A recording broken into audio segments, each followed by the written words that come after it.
book presents The Brothers Karamazov by Fyodor Dostoyevsky. Part 1, Book 2, An Unfortunate Gathering. Chapter 1, They Arrive at the Monastery. It was a warm, bright day at the end of August. The interview with the elder had been fixed for 11:30, immediately after late Mass. Our visitors did not take part in the service, but arrived just as it was over. First, an elegant open carriage, drawn by two valuable horses, drove up with Miusov and a distant relative of his, a young man of 20, called Pyotr Fomich Kalganov. This young man was preparing to enter the university. Miusov, with whom he was staying for the time, was trying to persuade him to go abroad to the University of Zurich or Jena. The young man was still undecided. He was thoughtful and absent-minded. He was nice-looking, strongly built, and rather tall. There was a strange fixity in his gaze at times. Like all very absent-minded people, he would sometimes stare at a person without seeing him. He was silent and rather awkward, but sometimes when he was alone with anyone, he became talkative and effusive, and would laugh at anything or nothing. But his animation vanished as quickly as it appeared. He was always well and even elaborately dressed. He had already some independent fortune and expectations of much more. He was a friend of Alyosha's. In an ancient, jolting but roomy hired carriage, with a pair of old pinkish-grey horses, a long way behind Miusov's carriage, came Fyodor Pavlovich, with his son Ivan. Dmitri was late, though he had been informed of the time the evening before. The visitors left their carriage at the hotel, outside the precinct, and went to the gates of the monastery on foot.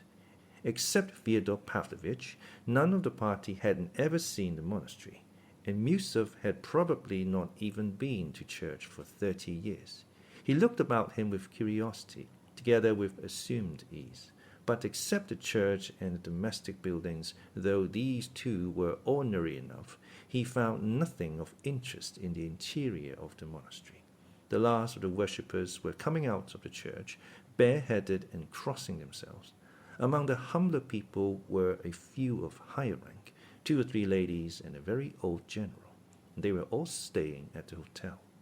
Our visitors were at once surrounded by beggars, but none of them gave them anything, except young Kalganov, who took a 10-kopeck piece out of his purse, and, nervous and embarrassed, God knows why, hurriedly gave it to an old woman, saying, "Divide it equally." None of his companions made any remark upon it, so that he had no reason to be embarrassed. But, perceiving this, he was even more overcome. It was strange that their arrival did not seem expected, and that they were not received with special honor, though one of them had recently made a donation of 1,000 rubles, while another was a very wealthy and highly cultured landowner, upon whom all in the monastery were in a sense dependent, as the decision of the lawsuit might at any moment put their fishing rights in his hands. Yet no official personage met them. Miusov looked absent-mindedly at the tombstones round the church, and was on the point of saying that the dead buried here must have paid a pretty penny for the right of lying in this holy place, but refrained. His liberal irony was rapidly changing almost into anger. "Who the devil is there to ask in this imbecile place? We must find out, for time is passing," he observed suddenly, as though speaking to himself.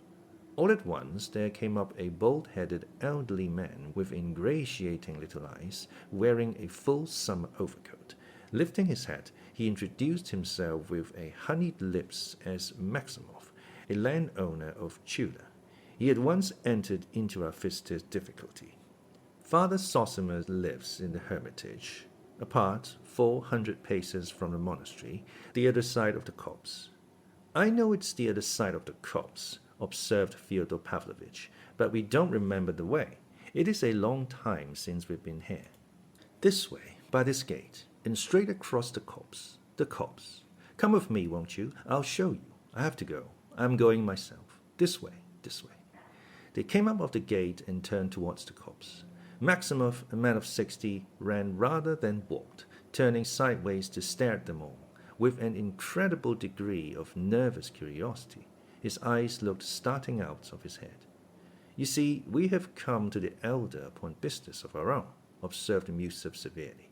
"That personage has granted us an audience, so to speak, and so, though we thank you for showing us the way, we cannot ask you to accompany us." "I have been there, I have been already. Un chevalier parfait, a perfect knight." And Maximov snapped his fingers in the air. "Who is a chevalier?" asked Miusov. "The elder, the splendid elder, the elder. The honor and glory of the monastery, Zossima. Such an elder." But his incoherent talk was cut short by a very pale, wan-looking monk of medium height, wearing a monk's cap, who overtook them. Fyodor Pavlovich and Miusov stopped. The monk, with an extremely courteous, profound bow, announced, "The Father Superior invites all of you gentlemen to dine with him after your visit to the hermitage, at 1 o'clock, not later, and you also," he added, addressing Maximov. "That I certainly will, without fail," cried Fyodor Pavlovich, hugely delighted at the invitation. "And, believe me, we've all given our word to behave properly here. And you, Pyotr Alexandrovich, will you go too?" "Yes, of course. What have I come for but to study all the customs here? The only obstacle to me is your company." "Yes, Dmitri Fyodorovich is non-existent as yet. It would be a capital thing if he didn't turn up. Do you suppose I like all this business, and in your company too? So we will come to dinner. Thank the Father Superior," he said to the monk. "No, it is my duty now to conduct you to the elder," answered the monk. "If so, I'll go straight to the Father Superior, to the Father Superior," babbled Maximov. "The Father Superior is engaged just now, but as you please." The monk hesitated. "Impertinent old man," Miusov observed aloud, while Maximov ran back to the monastery. "He's like von Sohn," Fyodor Pavlovich said suddenly. "Is that all you can think of? In what way is he like von Sohn? Have you ever seen von Sohn?" "I've seen his portrait. It's not the features, but something indefinable. He's the second von Sohn. I can always tell from the physiognomy." "Ah, I dare say you are a connoisseur in that. But look here, Fyodor Pavlovich, you said just now that we had given our word to behave properly.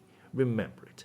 I advise you to control yourself. But if you begin to play the fool, I don't intend to be associated with you here. You see what a man he is." He turned to the monk. "I'm afraid to go among decent people with him." A fine smile, not without a certain slightness, came on to the pale, bloodless lips of the monk, but he made no reply, and was evidently silent from a sense of his own dignity. Miusov frowned more than ever. "Oh, devil take them all! An outer show elaborated through centuries, and nothing but charlatanism and nonsense underneath," flashed through Miusov's mind. "Here's the hermitage. We've arrived," cried Fyodor Pavlovich. "The gates are shut." And he repeatedly made the sign of the cross to the saints painted above and on the sides of the gates. "When you go to Rome, you must do as the Romans do. Here in this hermitage there are 25 saints being saved. They look at one another, they eat cabbages, and not one woman goes in at this gate. That's what is remarkable, and that really is so. But I did hear that the elder receives ladies," he remarked suddenly to the monk. "Women of the people are here too now, lying in the portico there waiting. But for ladies of higher rank, 2 rooms have been built adjoining the portico. But outside the precincts you can see the windows, and the elder goes out to them by an inner passage when he is well enough. They are always outside the precincts. There is a Kharkov lady, Madame Khokhlakov, waiting there now with her sick daughter. Probably he has promised to come out to her, though of late he has been so weak that he has hardly shown himself even to the people. So then there are loopholes, after all, to creep out of the hermitage to the ladies. Don't suppose, Holy Father, that I mean any harm. But do you know that at Athos not only the visitors of women are not allowed, but no creature of the female sex, no hens, nor turkey hens, nor cows? Fyodor Pavlovich, I warn you I shall go back and leave you here. They'll turn you out when I'm gone." "But I'm not interfering with you, Fyodor Alexandrovich. Look," he cried suddenly, stepping within the precincts. "What a vale of roses they live in." Though there were no roses now, There were numbers of rare and beautiful autumn flowers growing wherever there was space for them, and evidently tended by a skillful hand. There were flower beds round the church and between the tombs, and the one-storied wooden house where the elder lived was also surrounded with flowers. And was it like this in the time of the last elder, Zossima? He didn't care for such elegance. They say he used to jump up and thrash even ladies with a stick, observed Fyodor Pavlovich as he went up the steps. The elder Zossima did sometimes seem rather strange, but a great deal that's told is foolishness. He never thrashed anyone, answered the monk. Now, gentlemen, if you will wait a minute, I will announce you. Fyodor Pavlovich, for the last time, your compact, do you hear? Behave properly or I will pay you out. Miusov had time to mutter again. I can't think why you're so agitated, Fyodor Pavlovich observed sarcastically. Are you uneasy about your sins? They say he can tell by one's eyes what one has come about, and what a lot you think of their opinion. You, a Parisian, and so advanced. I'm surprised at you. But Miusov had no time to reply to this sarcasm. They were asked to come in. He walked in, somewhat irritated. Now I know myself. I'm annoyed. I shall lose my temper and begin to quarrel, and lower myself and my ideas, he reflected.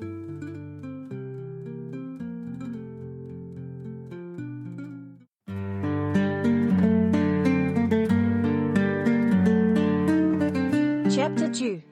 The Old Buffoon.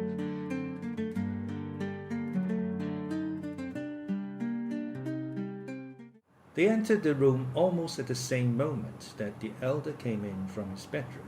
There were already in the cell, awaiting the elder, 2 monks of the hermitage, one the father librarian and the other Father Paissy, a very learned man, so they said, in delicate health, though not old. There was also a tall young man who looked about 22, standing in a corner throughout the interview. He had a broad, fresh face, and clever, observant, narrow brown eyes, and was wearing ordinary dress. He was a divinity student, living under the protection of the monastery. His expression was one of unquestioning, but self-respecting reverence. Being in a subordinate and dependent position, and so not on an equality with the guests, he did not greet them with a bow. Father Zossima was accompanied by a novice and by Alyosha. The 2 monks rose and greeted him with a very deep bow, touching the ground with their fingers, then kissed his hand. Blessing them, the elder replied with as deep a reverence to them and asked their blessing. The whole ceremony was performed very seriously and with an appearance of feeling, not like an everyday rite. But Miusov fancied that it was all done with intentional impressiveness. He stood in front of the other visitors. He had reflected upon it the evening before, from simple politeness, since it was the custom here, to have gone up to receive the elder's blessing, even if he did not kiss his hand. But when he saw all this bowing and kissing on the part of the monks, he instantly changed his mind. With dignified gravity, he made a rather deep, conventional bow, and moved away to a chair. Fyodor Pavlovich did the same, mimicking Miusov like an ape. Ivan bowed with great dignity and courtesy, but he too kept his hands at his sides, while Kalganov was so confused that he did not bow at all. The elder let fall the hand raised to bless them, and bowing to them again, asked them all to sit down. The blood rushed to Alyosha's cheeks. He was ashamed. His forebodings were coming true. Father Zossima sat down on a very old-fashioned mahogany sofa, covered with leather, and made his visitors sit down in a row along the opposite wall on 4 mahogany chairs, covered with shabby black leather. The monks sat, one at the door and the other at the window. The divinity student, the novice, and Alyosha remained standing. The cell was not very large and had a faded look. It contained nothing but the most necessary furniture, of coarse and poor quality. There were 2 pots of flowers in the window, and a number of holy pictures in the corner. Before one huge ancient icon of the Virgin, a lamp was burning. Near it were 2 other holy pictures in shining settings, and next them carved cherubims, china eggs, a Catholic cross of ivory, with a Mater Dolorosa embracing it, and several foreign engravings from the great Italian artists of past centuries. Next to these costly and artistic engravings were several of the roughest Russian prints of saints and martyrs, such as are sold for a few farthings at all the fairs. On the other walls were portraits of Russian bishops, past and present. Miusov took a cursory glance at all these conventional surroundings and bent an intent look upon the elder. He had a high opinion of his own insight, a weakness excusable in him as he was 50, an age at which a clever man of the world of established precision can hardly help taking himself rather seriously. At the first moment he did not like Zossima. There was indeed something in the elder's face which many people besides Miusov might not have liked. He was a short, bent little man, with very weak legs, and though he was only 65, he looked at least 10 years older. His face was very thin and covered with a network of fine wrinkles, particularly numerous about his eyes, which were small, light-colored, quick, and shining like two bright points. He had a sprinkling of grey hair about his temples. His pointed beard was small and scanty, and his lips, which smiled frequently, were as thin as two threads. His nose was not long, but sharp like a bird's beak. To all appearances a malicious soul, full of petty pride, thought Miusov. He felt altogether dissatisfied with his position. A cheap little clock on the wall struck 12 hurriedly, and served to begin the conversation. "Precisely to our time," cried Fyodor Pavlovich, "but no sign of my son Dmitri. I apologize for him, sacred elder. I am always punctual myself, minute for minute, remembering that punctuality is the courtesy of kings." "But you are not a king anyway," Miusov muttered, losing his self-restraint at once. "Yes, that's true, I'm not a king. And would you believe it, Pyotr Alexandrovich, I was aware of that myself. But there, I always say the wrong thing. Your reference, he cried, with sudden pathos. You can hold before you the buffoon in earnest. I introduce myself as such. It's an old habit, alas. And if I sometimes talk nonsense out of place, it's with an object, with the object of amusing people and making myself agreeable. One must be agreeable, mustn't one? I was 7 years ago in a little town where I had business, and I made friends with some merchants there. We went to the captain of police because we had to see him about something, and to ask him to dine with us. He was a tall, fat, fair, sulky man, the most dangerous type in such cases. It's their liver. I went straight up to him, and with the ease of a man of the world, you know. "Mr. Ispravnik," said I, "be a napravnik." "What do you mean by napravnik?" said he. I saw at the first half-second that it had missed fire. He stood there so glum.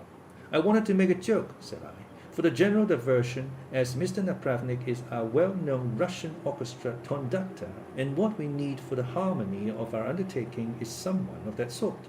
And I explained my comparison very reasonably, didn't I? "Excuse me," said he, "I am an Ispravnik, and I do not allow puns to be made on my calling." He turned and walked away. I followed him, shouting, Yes, you are an Ispravnik, not a Napravnik." "No," he said, "since you called me a Napravnik, I am one. And would you believe it, it ruined our business. And I'm always like that, always injuring myself with my politeness. Once, many years ago, I said to an influential person, 'Your wife is a ticklish lady, in an honorable sense, of the moral quality, so to speak.' But he asked me, 'Why, have you tickled her?' I thought I'd be polite, so I couldn't help saying yes, and he gave me a fine tickling on the spot. Only that happened long ago, so I'm not ashamed to tell the story. I'm always injuring myself like that." "You are doing it now," muttered Miusov, with disgust. Father Zossima scrutinized them both in silence. "Am I? Would you believe it? I was aware of that, too, Pyotr Alexandrovich, and let me tell you, indeed, I foresaw I should as soon as I began to speak. And do you know I foresaw, too, that you'd be the first to remark on it. The minute I see my joke isn't coming off, your reference, both my cheeks feel as though they were drawn down to the lower jaw, and there is almost a spasm in them. There's been so since I was young, when I had to make jokes for my living in noblemen's families. I am an inveterate buffoon, and have been from birth up, your reference. It's as though it were a craze in me. I dare say it's a devil within me, but only a little one. A more serious one would have chosen another lodging. But not your soul, Pyotr Alexandrovich. You are not a lodging worth having either. But I believe in God. though I have had doubts of late. But now I sit and await words of wisdom. I am like the philosopher, Diderot, your reference. Did you ever hear, most holy father, how Diderot went to see the metropolitan Platon in the time of the Empress Catherine? He went in and said straight out, "There is no God." To which the great bishop lifted up his finger and answered, "The fool hath said in his heart there is no God." And he fell down at his feet on the spot. "I believe," he cried, "and will be Christianed." And so he was. Princess Dashkov was his godmother, and Potoyamkin his godfather. "Fyodor Pavlovich, this is unbearable. You know you're telling lies, and that stupid anecdote isn't true. Why are you playing the fool?" cried Miusov in a shaking voice. "I suspected all my life that it wasn't true," Fyodor Pavlovich cried with conviction. "But I'll tell you the whole truth, gentlemen. Great elder, forgive me. The last thing about Diderot's christening I made up just now. I never thought of it before. I made it up to add piquancy. I played the fool, Pyotr Alexandrovich, to make myself agreeable, though I really don't know myself sometimes what I do it for. And as for Diderot, I heard as far as 'the fool hath said in his heart' 20 times from the gentry about here when I was young. I heard your aunt, Pyotr Alexandrovich, tell the story. They all believe to this day that the infidel Diderot came to dispute about God with the metropolitan Platon." Miusov got up, forgetting himself in his impatience. He was furious and conscious of being ridiculous. What was taking place in the cell was really incredible. For 40 or 50 years past, from the times of former elders, no visitors had entered that cell without feelings of the profoundest veneration. Almost everyone admitted to the cell felt that a great favor was being shown him. Many remained kneeling during the whole visit. Of those visitors, many had been men of high rank and learning, some even free thinkers, attracted by curiosity, but all without exception had shown the profoundest reverence and delicacy. For here there was no question of money, but only on the one side love and kindness, and on the other penitence and eager to decide some spiritual problem or crisis, so that such buffoonery amazed and bewildered the spectators, or at least some of them. The monks, with unchanged countenances, waited, with earnest attention, to hear what the elder would say, but seemed on the point of standing up, like Miusov. Alyosha stood, with hanging head, on the verge of tears.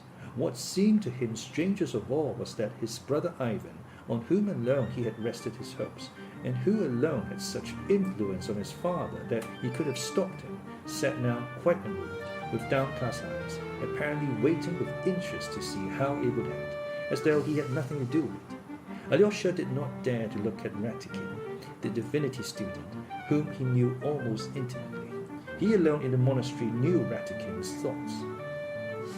"Forgive me," began Miusov, addressing Father Zossima, "for perhaps I seem to be taking part in this shameful foolery.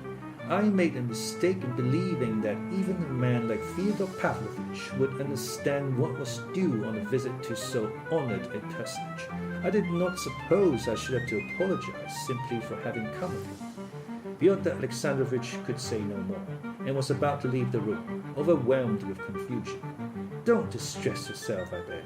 The elder got on to his feeble legs, and taking Pyotr Alexandrovich by both hands, made him sit down again. "I beg you not to disturb yourself, particularly beg you to be my guest." And with a bow he went back and sat down again on his little sofa. "Great elder, speak. Do I annoy you by my vivacity?" Fyodor Pavlovich cried suddenly, clutching the arms of his chair in both hands, as though ready to leap up from it if the answer were unfavorable. "I earnestly beg you, too, not to disturb yourself and not to be uneasy," the elder said impressively. "Do not trouble. Make yourself quite at home, and above all, do not be so ashamed of yourself, for that is at the root of it all. Quite at home, to be my natural self. Oh, that is much too much, but I accept it with grateful joy. Do you know, Blessed Father, you'd better not invite me to be my natural self. Don't risk it. I would not go so far as that myself. I warn you for your own sake. Well, the rest is still plunged in the mists of uncertainty, though there are people who'd be pleased to describe me for you. I mean that for you, Pyotr Alexandrovich, but as for you, holy being, let me tell you, I am brimming over with ecstasy." He got up, and throwing up his hands, declaimed, Blessed be the womb that bare thee, and the paps that gave thee suck. The paps especially. When you said just now, don't be so ashamed of yourself, for that is at the root of it all. You pierced right through me by that remark, and read me to the core. Indeed, I always feel when I meet people that I'm lower than all, and that they all take me for a buffoon. So I say, let me really play the buffoon. I'm not afraid of your opinion, for you are every one of you worse than I am. That is why I am a buffoon. It is from shame, great elder, from shame. It's simply oversensitiveness that makes me rowdy. If I had only been sure that everyone would accept me as the kindest and wisest of men, oh Lord, what a good man I should have been then. Teacher, he fell suddenly on his knees, what must I do to gain eternal life? It was difficult even now to decide whether he was joking or really moved. Father Zossima, lifting his eyes, looked at him and said with a smile, you have known for a long time what you must do. You have sense enough. Don't give way to drunkenness and incontinence of speech. Don't give way to sensual lust, and above all, to the love of money. And close your taverns. If you can't close all, at least 2 or 3. And above all, don't lie. You mean about Diderot? No, not about Diderot. Above all, don't lie to yourself. The man who lies to himself and listens to his own lie comes to such a pass that he cannot distinguish the truth within him or around him, and so loses all respect for himself and for others. And having no respect, he ceases to love, and in order to occupy and distract himself without love, he gives way to passions and coarse pleasures, and sinks to bestiality in his vices, all from continual lying to other men and to himself. The man who lies to himself can be more easily offended than anyone. You know it is sometimes very pleasant to take offense, isn't it? A man may know that nobody has insulted him, but that he has invented the insult for himself, has lied and exaggerated to make it picturesque, has caught at a word and made a mountain out of a molehill. He knows that himself, yet he will be the first to take offense, and will revel in his resentment till he feels great pleasure in it, and so pass to genuine vindictiveness. But get up, sit down, I beg you. All this, too, is deceitful posturing. Blessed man, give me your hand to kiss. Fyodor Pavlovich skipped up and imprinted a rapid kiss on the elder's thin hand. It is pleasure to take offense. You said that so well, as I never heard it before. Yes, I have been all my life taking offense, to please myself, taking offense on aesthetic grounds, for it is not so much pleasant as distinguished sometimes to be insulted. That you have forgotten, great elder, it is distinguished. I shall make a note of that. But I have been lying positively my whole life long, every day and hour of it. Of a truth, I am a lie, and the father of lies. Though I believe I am not the father of lies, I am getting mixed in my texts. Say the son of lies, and that will be enough. Only, my angel, I may sometimes talk about Diderot. Diderot will do no harm, though sometimes a word will do harm. Great elder, by the way, I was forgetting, though I had been meaning for the last 2 years to come here on purpose to ask and to find out something. Only do tell Pyotr Alexandrovich not to interrupt me. Here is my question. Is it true, great father, that the story is told somewhere in the lives of the saints of a holy saint martyred for his faith who, when his head was cut off at last, stood up, picked up his head and, courteously kissing it, walked a long way, carrying it in his hands? Is that true or not, honored father? No, it is untrue, said the elder. There is nothing of the kind in all the lives of the saints. What saint do you say the story is told of? Asked the father librarian. I do not know what saint. I do not know, and can't tell. I was deceived. I was told the story. I had heard it, and do you know who told it? Pyotr Alexandrovich Miusov here, who was so angry just now about Diderot. He it was who told the story. I have never told it to you. I never speak to you at all. It is true you did not tell me, but you told it when I was present. It was 3 years ago. I mentioned it because by that ridiculous story you shook my faith, Pyotr Alexandrovich. You knew nothing of it. But I went home with my faith shaken, and I have been getting more and more shaken ever since. Yes, Pyotr Alexandrovich, you were the cause of a great fall. That was not a Diderot. Fyodor Pavlovich got excited and pathetic, though it was perfectly clear to everyone by now that he was playing a part again. Yet Miusov was stung by his words. "What nonsense! And it is all nonsense," he muttered. "I may really have told it, some time or other, but not to you. I was told it myself. I heard it in Paris from a Frenchman. He told me it was read at our Mass from the lives of the saints. He was a very learned man who had made a special study of Russian statistics and had lived a long time in Russia. I have not read the lives of the saints myself, and I'm not going to read them. All sorts of things are said at dinner. We were dining then." "Yes, we were dining then, and so I lost my faith," said Fyodor Pavlovich, mimicking him. "What do I care for your faith?" Miusov was on the point of shouting, but he suddenly checked himself and said with contempt, "You defile everything you touch." The elder suddenly rose from his seat. "Excuse me, gentlemen, for leaving you a few minutes," he said, addressing all his guests. "I have visitors awaiting me who arrived before me. But don't you tell lies all the same," he added, turning to Fyodor Pavlovich with a good-humored face. He went out of the cell. Alyosha and the novice flew to escort him down the steps. Alyosha was breathless. He was glad to get away, but he was glad too that the elder was good-humored and not offended. Father Zossima was going towards the portico to bless the people waiting for him there, but Fyodor Pavlovich persisted in stopping him at the door of the cell. "Blasted man," he cried with feeling, "allow me to kiss your hand once more. Yes, with you I could still talk, I could still get on. Do you think I always lie and play the fool like this? Believe me, I have been acting like this all the time on purpose to try you. I have been testing you all the time to see whether I could get on with you. Is there room for my humility besides your pride? I'm ready to give you a testimonial that one can get on with you. But now I'll be quiet. I will keep quiet all the same. I'll sit in the chair and hold my tongue. Now it is for you to speak, Pyotr Alexandrovich. You are the principal person left now, for 10 minutes.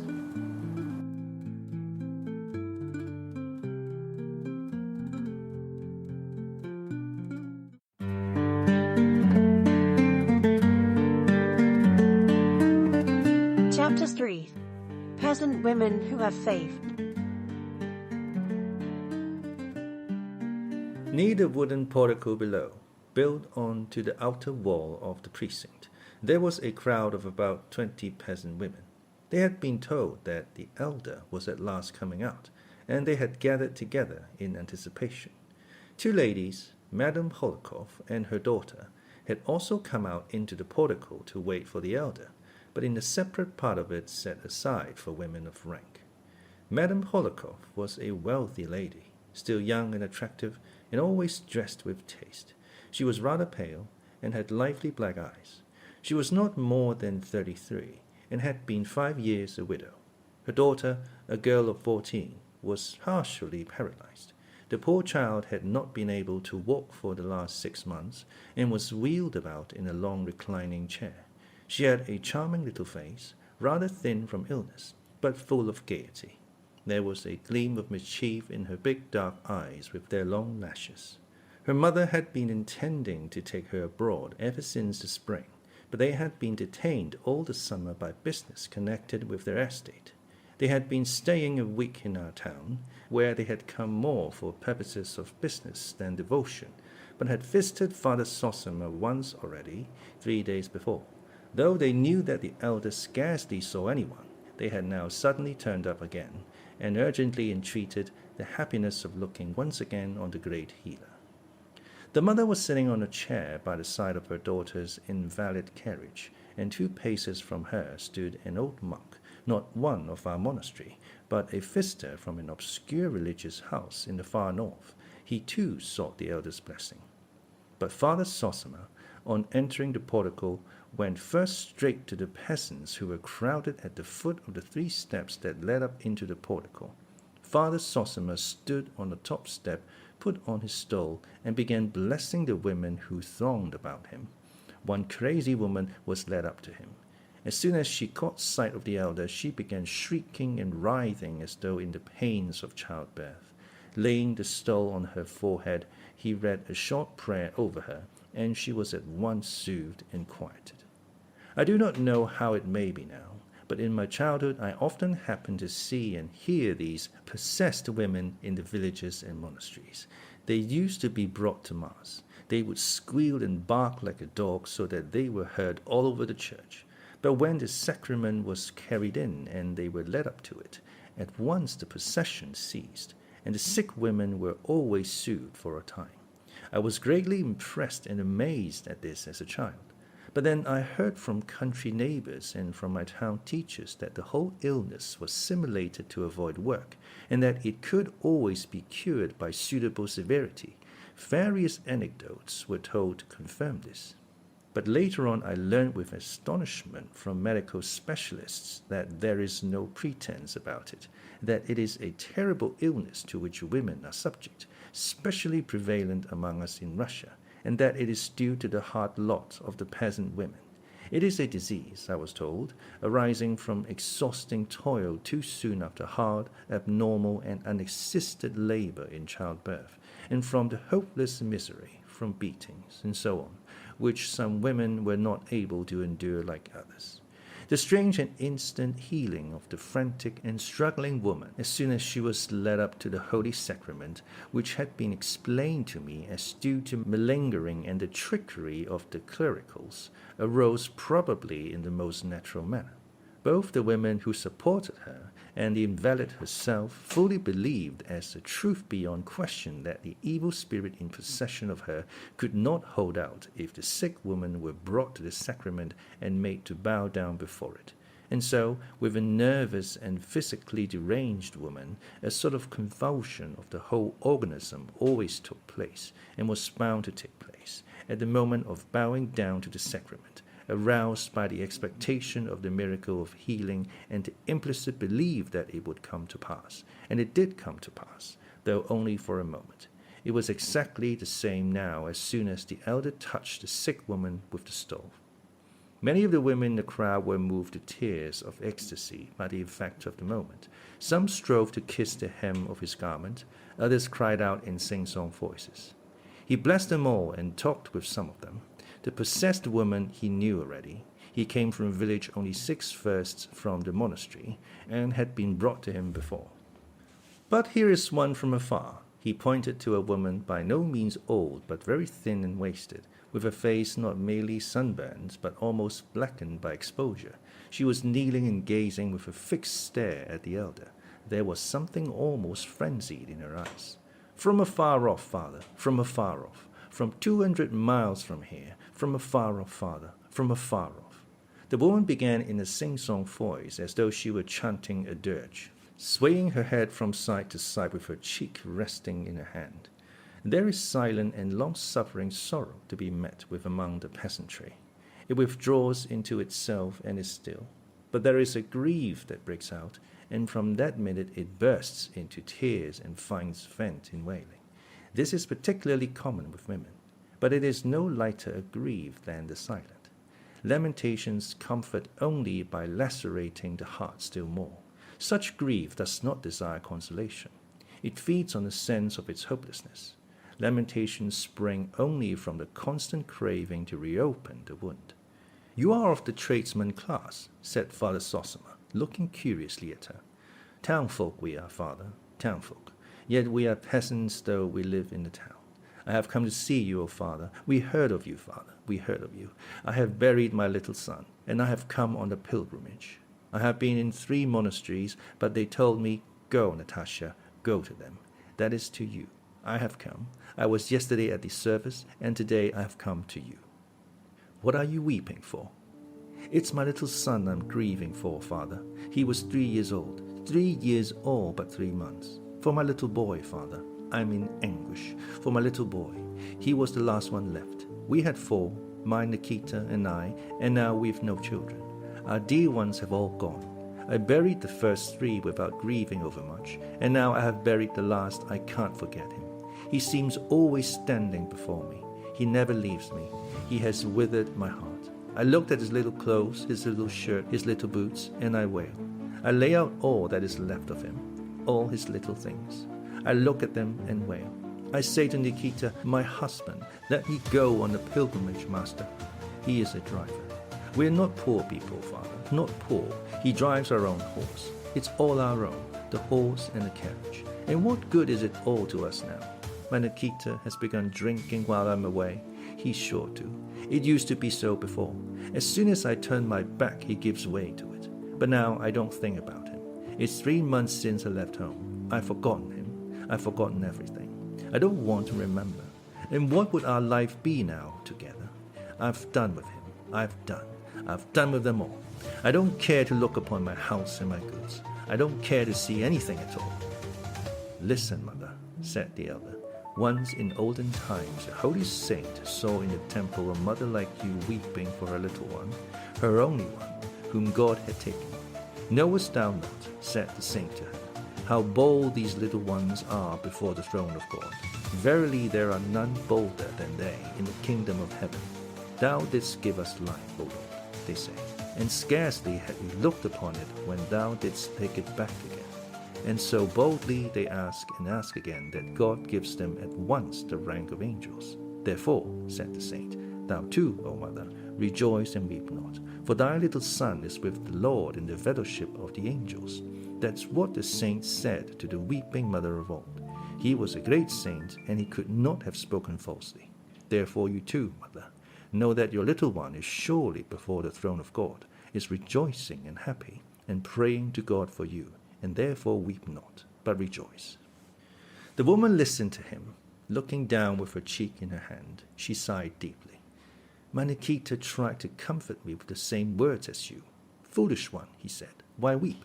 Our son is no doubt singing with the angels before God. He says that to me, but he weeps himself. I see that he cries like me. I know, Nikita, said I. Where could he be if not with the Lord God? Only, he with us now, he is not as he used to sit beside us before. And if only I could look upon him one little time, if only I could peep at him one little time, without going up to him, without speaking, if I could be hidden in a corner and only see him for one little minute, hear him playing in the yard, calling in his little voice, Mammy, where are you? If only I could hear him pattering with his little feet about the room just once, only once. For so often I remember how he used to run to me and shout and laugh. If only I could hear his little feet, I should know him. But he's gone, Father, he's gone. And I shall never hear him again. Here's his little sash, but him I shall never see or hear now. She drew out of her bosom her boy's little embroidered sash, and as soon as she looked at it, she began shaking with sobs, hiding her eyes with her fingers, through which the tears flowed in a sudden stream. It is Rachel of old, said the elder, weeping for her children, and will not be comforted because they are not. Such is the lot set on earth for you mothers. Be not comforted. Consolation is not what you need. Weep and be not consoled, but weep. Only every time that you weep, be sure to remember that your little son is one of the angels of God, that he looks down from there at you and sees you, and rejoices at your tears, and points at them to the Lord God. And a long while yet will you keep that great mother's grief, but it will turn in the end into quiet joy, and your bitter tears will be only tears of tender sorrow that purifies the heart and delivers it from sin. And I shall pray for the peace of your child's soul. What was his name? Alexey, Father. A sweet name. After Alexey, the man of God. Yes, Father. What a saint he was. I will remember him, Mother, and your grief in my prayers, and I will pray for your husband's health. It is a sin for you to leave him. Your little one will see from heaven that you have forsaken his father, and will weep over you.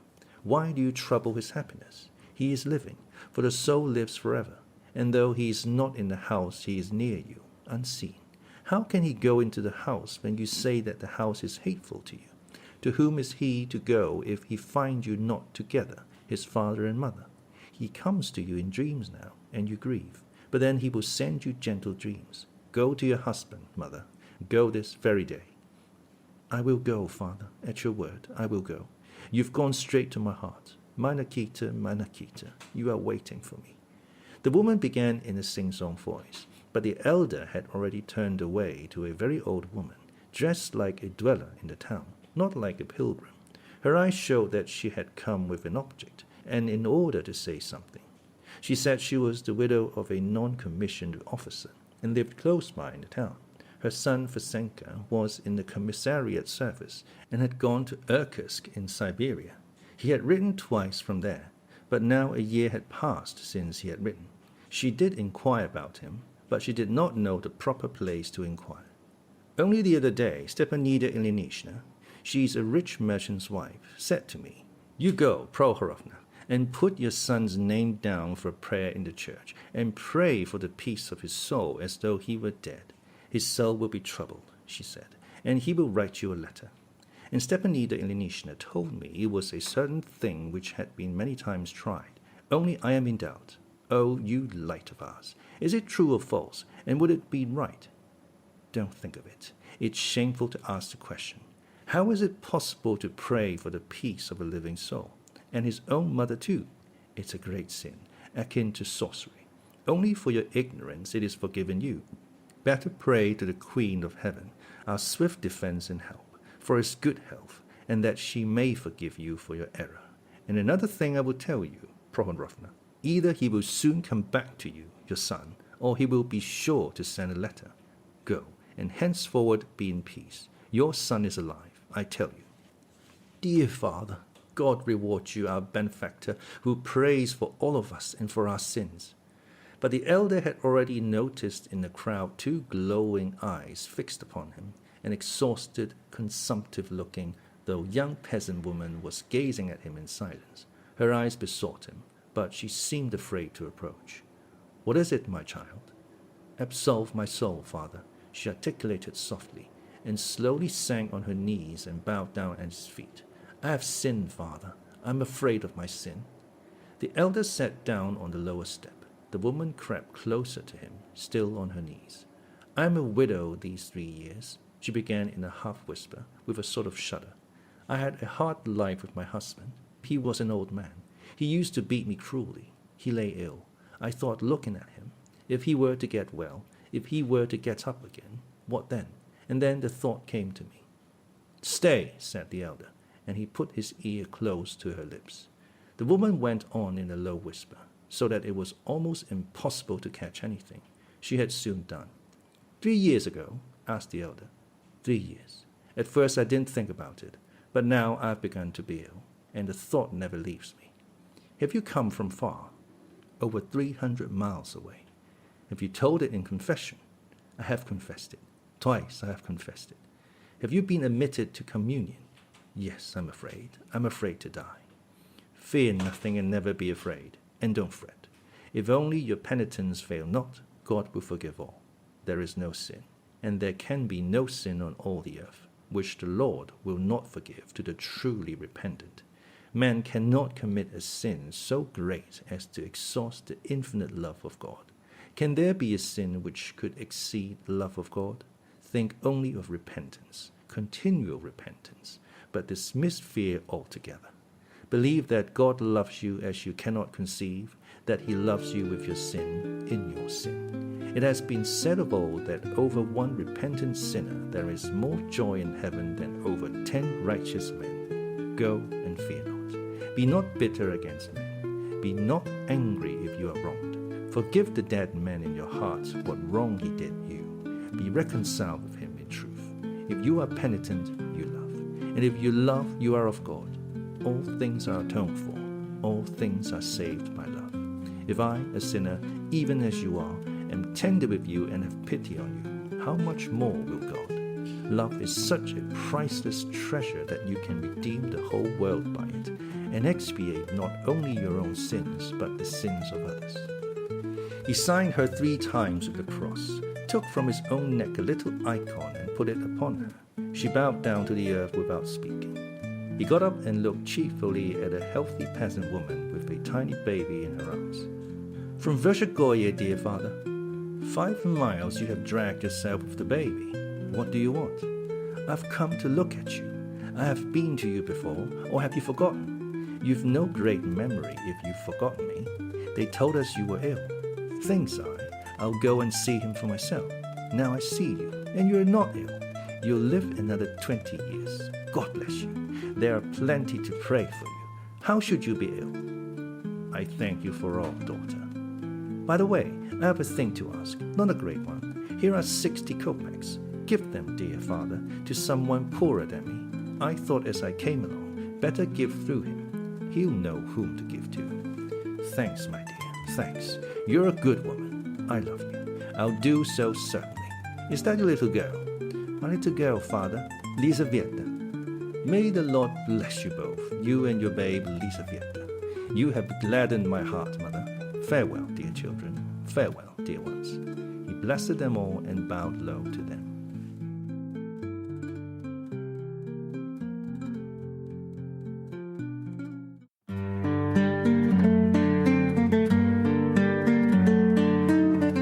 Chapter 4.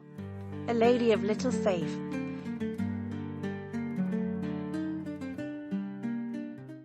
The visitor, looking on the scene of his conversation with the peasants and his blessing them, shed silent tears and wiped them away with her handkerchief.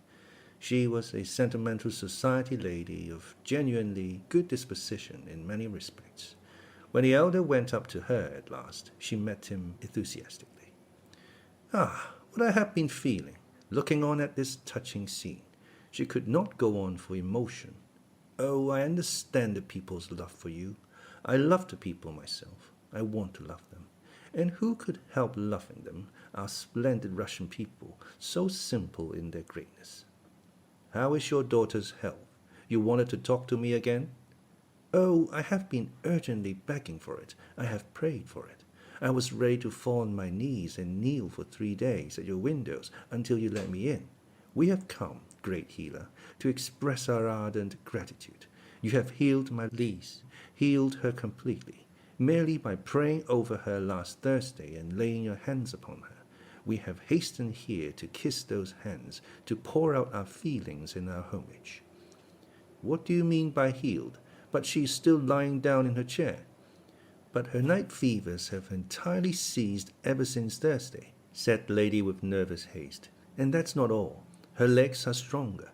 This morning she got up well. She had slept all night. Look at her rosy cheeks, her bright eyes. She used to be always crying, but now she laughs and is gay and happy. This morning she insisted on my letting her stand up, and she stood up for a whole minute without any support. She wagers that in a fortnight she'll be dancing in a quadrille. I've called in Dr. Herzenstube. He shrugged his shoulders and said, 'I am amazed. I can make nothing of it. And would you have us not come here to disturb you, not fly here to thank you?' Lise, thank him, thank him." Lise's pretty little laughing face became suddenly serious. She rose in her chair as far as she could and, looking at the elder, clasped her hands before him, but could not restrain herself and broke into laughter. "It's at him," she said, pointing to Alyosha, with childish vexation at herself for not being able to repress her mirth. If anyone had looked at Alyosha standing a step behind the elder, he would have caught a quick flush crimsoning his cheeks in an instant. His eyes shone and he looked down. "She has a message for you, Alexey Fyodorovich. How are you?" The mother went on, holding out her exquisitely gloved hand to Alyosha. The elder turned round and all at once looked attentively at Alyosha. The latter went nearer to Lise and, smiling in a strangely awkward way, held out his hand to her too. Lise assumed an important air. "Katerina Ivanovna has sent you this through me." She handed him a little note. "She particularly begs you to go and see her as soon as possible, that you will not fail her, but will be sure to come."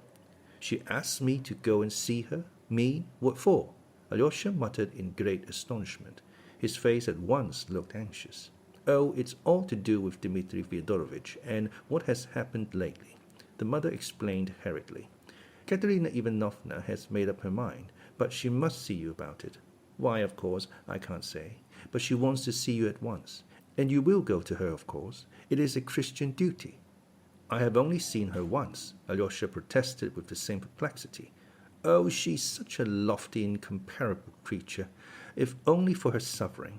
Think what she has gone through, what she is enduring now. Think what awaits her. It's all terrible, terrible." "Very well, I will come," Alyosha decided, after rapidly scanning the brief, enigmatic note, which consisted of an urgent entreaty that he would come, without any sort of explanation. Oh, how sweet and generous that would be of you, cried Lise with sudden animation. I told Mamma you'd sure not to go. I said you were saving your soul. How splendid you are. I've always thought you were splendid. How glad I am to tell you so. Lise, said her mother impressively, though she smiled after she had said it. You have quite forgotten us, Alexey Fyodorovich, she said. You never come to see us. Yet Lise had told me twice that she is never happy except with you. Alyosha raised his downcast eyes and again flushed, and again smiled without knowing why. But the elder was no longer watching him. He had begun talking to a monk who, as mentioned before, had been awaiting his entrance by Lise's chair. He was evidently a monk of the humblest, that is, of the peasant class, of a narrow outlook, but a true believer, and in his own way a stubborn one. He announced that he had come from the far north, from Obdorsk, from St. Sylvester, and was a member of a poor monastery, consisting of only 10 monks. The elder gave him his blessing and invited him to come to his cell whenever he liked. How can you presume to do such deeds? The monk asked suddenly, pointing solemnly and significantly at Lise. He was referring to her healing. It's too early, of course, to speak of that. Relief is not complete cure, and may proceed from different causes. But if there has been any healing, it is by no power but God's will. It's all from God. Visit me, Father, he added to the monk. It's not often I can see visitors. I'm ill, and I know that my days are numbered. Oh, no, no. God will not take you from us. You will live a long, long time yet, cried the lady. And in what way are you ill? You look so well, so gay and happy. I am extraordinarily better today, but I know that it's only for a moment. I understand my disease now thoroughly. If I seem so happy to you, you could never say anything that would please me so much. For men are made for happiness, and anyone who is completely happy has a right to say to himself, I am doing God's will on earth. All the righteous, all the saints, all the holy martyrs were happy. Oh, how you speak! What bold and lofty words! Cried the lady. You seem to pierce with your words, and yet happiness, happiness, where is it? Who can say of himself that he is happy? Oh, since you have been so good as to let us see you once more today, let me tell you what I could not utter last time, what I dared not say. All I'm suffering and have been for so long. I'm suffering. Forgive me. I am suffering. And in the rush of fervent feeling, she clasped her hands before him. From what specially? I suffer from lack of faith. Lack of faith in God? No, no, no. I dare not even think of that. But the future life, it is such an enigma, and no one can solve it. Listen, you are a healer. You are deeply versed in the human soul, and of course I dare not expect you to believe me entirely, but I assure you on my word of honor that I am not speaking lightly now. The thought of the life beyond the grave distracts me to anguish, to terror, and I don't know to whom to appeal, and have not dared to all my life. And now I am so bold as to ask you, oh God, what will you think of me now? She clasped her hands. Don't distress yourself about my opinion of you, said the elder. I quite believe in the sincerity of your suffering. Oh, how thankful I am to you. You see, I shut my eyes and ask myself if everyone has faith. Where did it come from? And then they do say that it all comes from terror at the menacing phenomena of nature, and that none of it's real. And I say to myself, what if I've been believing all my life, and when I come to die there's nothing but the burdocks growing on my grave, as I read in some author. It's awful. How can I get back my faith? But I only believed when I was a little child, mechanically, without thinking of anything. How is one to prove it? I have come now to lay my soul before you and to ask you about it. If I let this chance slip, no one all my life will answer me. How can I prove it? How can I convince myself?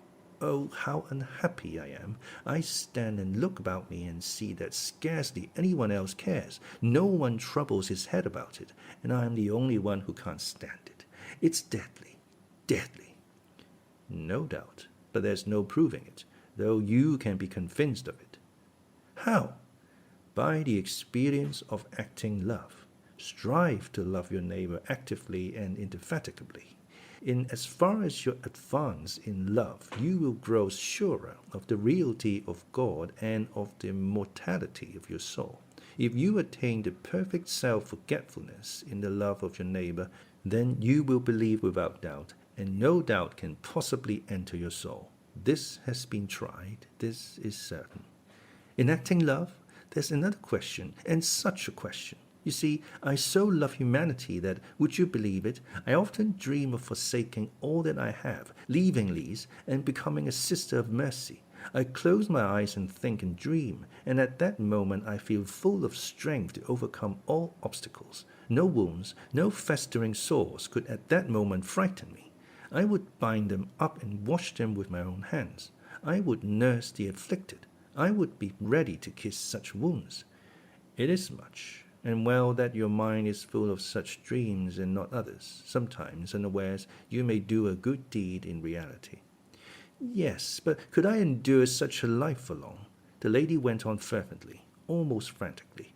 That's the chief question. That's my most agonizing question. I shut my eyes and ask myself, would you persevere long on that path? And if the patient whose wounds you are washing did not meet you with gratitude, but worried you with his whims, without valuing or remarking your charitable services, began abusing you and rudely commanding you, and complaining to the superior authorities of you, what then? Would you persevere in your love or not? And do you know, I came with horror to the conclusion that if anything could dissipate my love to humanity, it would be ingratitude. In short, I am a hired servant. I expect my payment at once, that is, praise, and the repayment of love with love. Otherwise, I am incapable of loving anyone. She was in a very paroxysm of self-castigation, and, concluding, she looked with defiant resolution at the elder. It's just the same story as a doctor once told me, observed the elder.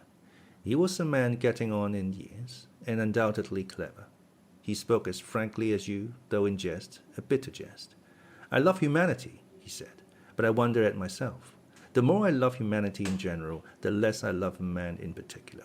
In my dreams, he said, I have often come to making enthusiastic schemes for the service of humanity, and perhaps I might actually have faced crucifixion if it had been suddenly necessary. And yet I am incapable of living in the same room with anyone for 2 days together, as I know by experience. As soon as anyone is near me, his personality disturbs my self-complacency and restricts my freedom. In 24 hours I begin to hate the best of men, one because he is too long over his dinner, another because he has a cold and keeps on blowing his nose. I become hostile to people the moment they come close to me, but it has always happened that the more I detest men individually, the more ardent becomes my love for humanity. But what's to be done? What can one do in such a case? Must one despair? No, it is enough that you are distressed at it. Do what you can, and it will be reckoned unto you. Much is done already in you, since you can so deeply and sincerely know yourself. If you have been talking to me so sincerely, simply to gain approbation for your frankness, as you did from me just now, then of course you will not attain to anything in the achievement of real love. It will all get no further than dreams, and your whole life will slip away like a phantom. In that case, you will naturally cease to think of the future life too, and will of yourself grow calmer after a fashion in the dead. You have crushed me. Only now, as you speak, I understand that I was really only seeking your approbation for my sincerity when I told you I could not endure ingratitude. You have revealed me to myself. You have seen through me and explained me to myself. Are you speaking the truth? Well, now, after such a confession, I believe that you are sincere and good at heart. If you do not attain happiness, always remember that you are on the right road, and try not to leave it. Above all, avoid falsehood. Every kind of falsehood, especially falseness to yourself. Watch over your own deceitfulness and look into it every hour, every minute. Avoid being scornful, both to others and to yourself. What seems to you bad within you will grow purer from the very fact of your observing it in yourself. Avoid fear too, though fear is only the consequence of every sort of falsehood. Never be frightened at your own faint-heartedness in attaining love. Don't be frightened overmuch even at your evil actions. I'm sorry I can say nothing more console to you, for love in action is a harsh and dreadful thing compared with love in dreams. Love in dreams is greedy for immediate action, rapidly performed and in the sight of all. Men will only give their lives if only the ordeal does not last long but is soon over, with all looking on and applauding as though on the stage. But active love is labor and fortitude, and for some people too, perhaps, a complete science. But I predict that just when you see with horror that in spite of all your efforts, you are getting farther from your goal instead of nearer to it, at that very moment I predict that you will reach it and behold clearly the miraculous power of the Lord, who has been all the time loving and mysteriously guiding you. Forgive me for not being able to stay longer with you. They are waiting for me. Goodbye. The lady was weeping. Lise, bless her, she cried, starting up suddenly. She does not deserve to be loved. I have seen her naughtiness all along. The elder said jestingly, Why have you been laughing at Alexey? Lise had in fact been occupied in mocking at him all the time. She had noticed before that Alyosha was shy and tried not to look at her, and she found this extremely amusing. She waited intently to catch his eye. Alyosha, unable to endure her persistent stare, was irresistibly and suddenly drawn to glance at her, and at once she smiled triumphantly in his face. Alyosha was even more disconcerted and vexed. At last he turned away from her altogether and hid behind the elder's back. After a few minutes, drawn by the same irresistible force, he turned again to see whether he was being looked at or not, and found Lise almost hanging out of her chair to peep sideways at him, eagerly waiting for him to look. Catching his eye, she laughed so that the elder could not help saying, Why do you make fun of him like that, naughty girl? Lise suddenly and quite unexpectedly blushed. Her eyes flashed and her face became quite serious. She began speaking quickly and nervously in a warm and resentful voice. Why has he forgotten everything then? He used to carry me about when I was little. We used to play together. He used to come to teach me to read. Do you know? 2 years ago, when he went away, he said that he would never forget me, that we were friends forever. And now he's afraid of me all at once. Am I going to eat him? Why doesn't he want to come near me? Why doesn't he talk? Why won't he come and see us? It's not that you won't let him. We know that he goes everywhere. It's not good manners for me to invite him. He ought to have thought of it first, if he hasn't forgotten me. No, now he's saving his soul. Why have you put that long gown on him? If he runs, he'll fall. And suddenly she hid her face in her hand and went off into irresistible, prolonged, nervous, inaudible laughter. The elder listened to her with a smile, and blessed her tenderly. As she kissed his hand, she suddenly pressed it to her eyes and began crying. Don't be angry with me. I'm silly and good for nothing. And perhaps Alyosha is right, quite right, in not wanting to come and see such a ridiculous girl. I will certainly send him, said the elder.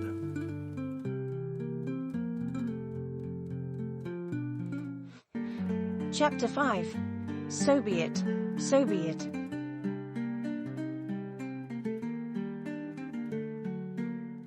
The elder's absence from his cell had lasted for about 25 minutes. It was more than 12:30, but Dmitri, on whose account they had all met there, had still not appeared. But he seemed almost to be forgotten, and when the elder entered the cell again, he found his guests engaged in eager conversation.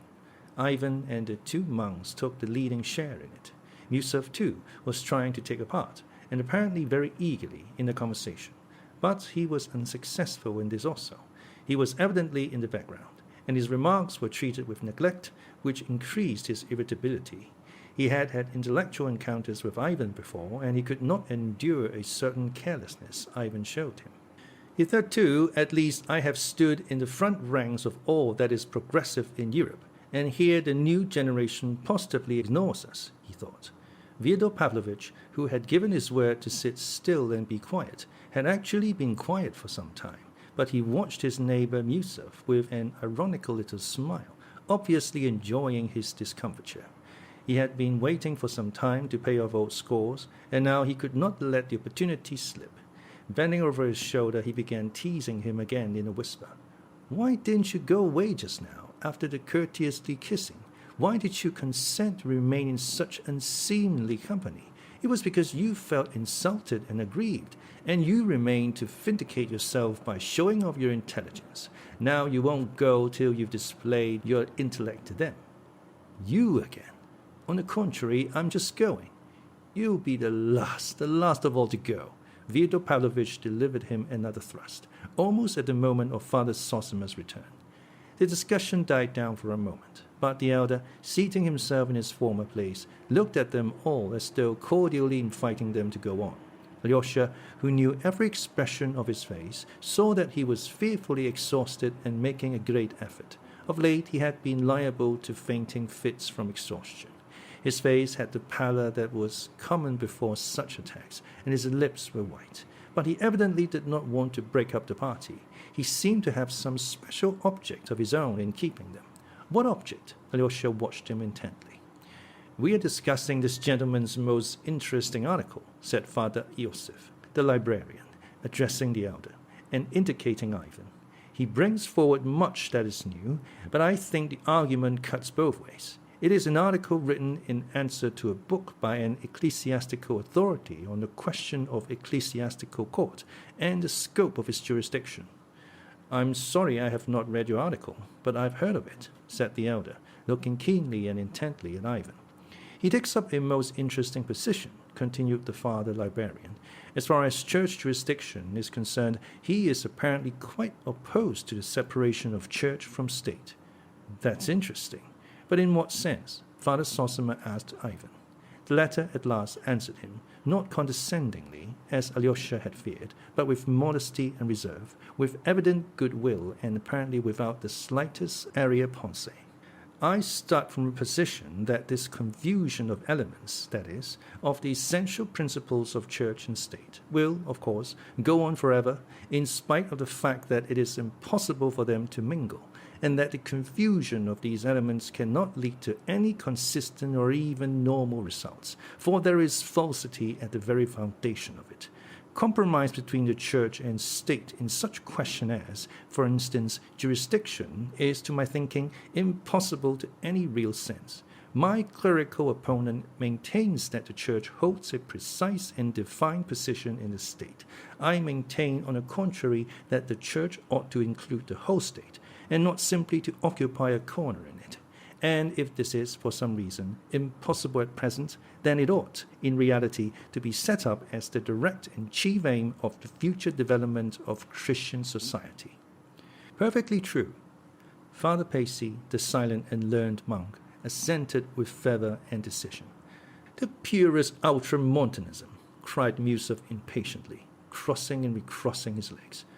Oh, well, we have no mountains, cried Father Iosif, and turning to the elder he continued, observe the answer he makes to the following fundamental and essential propositions of his opponent, who is, you must note, an ecclesiastic.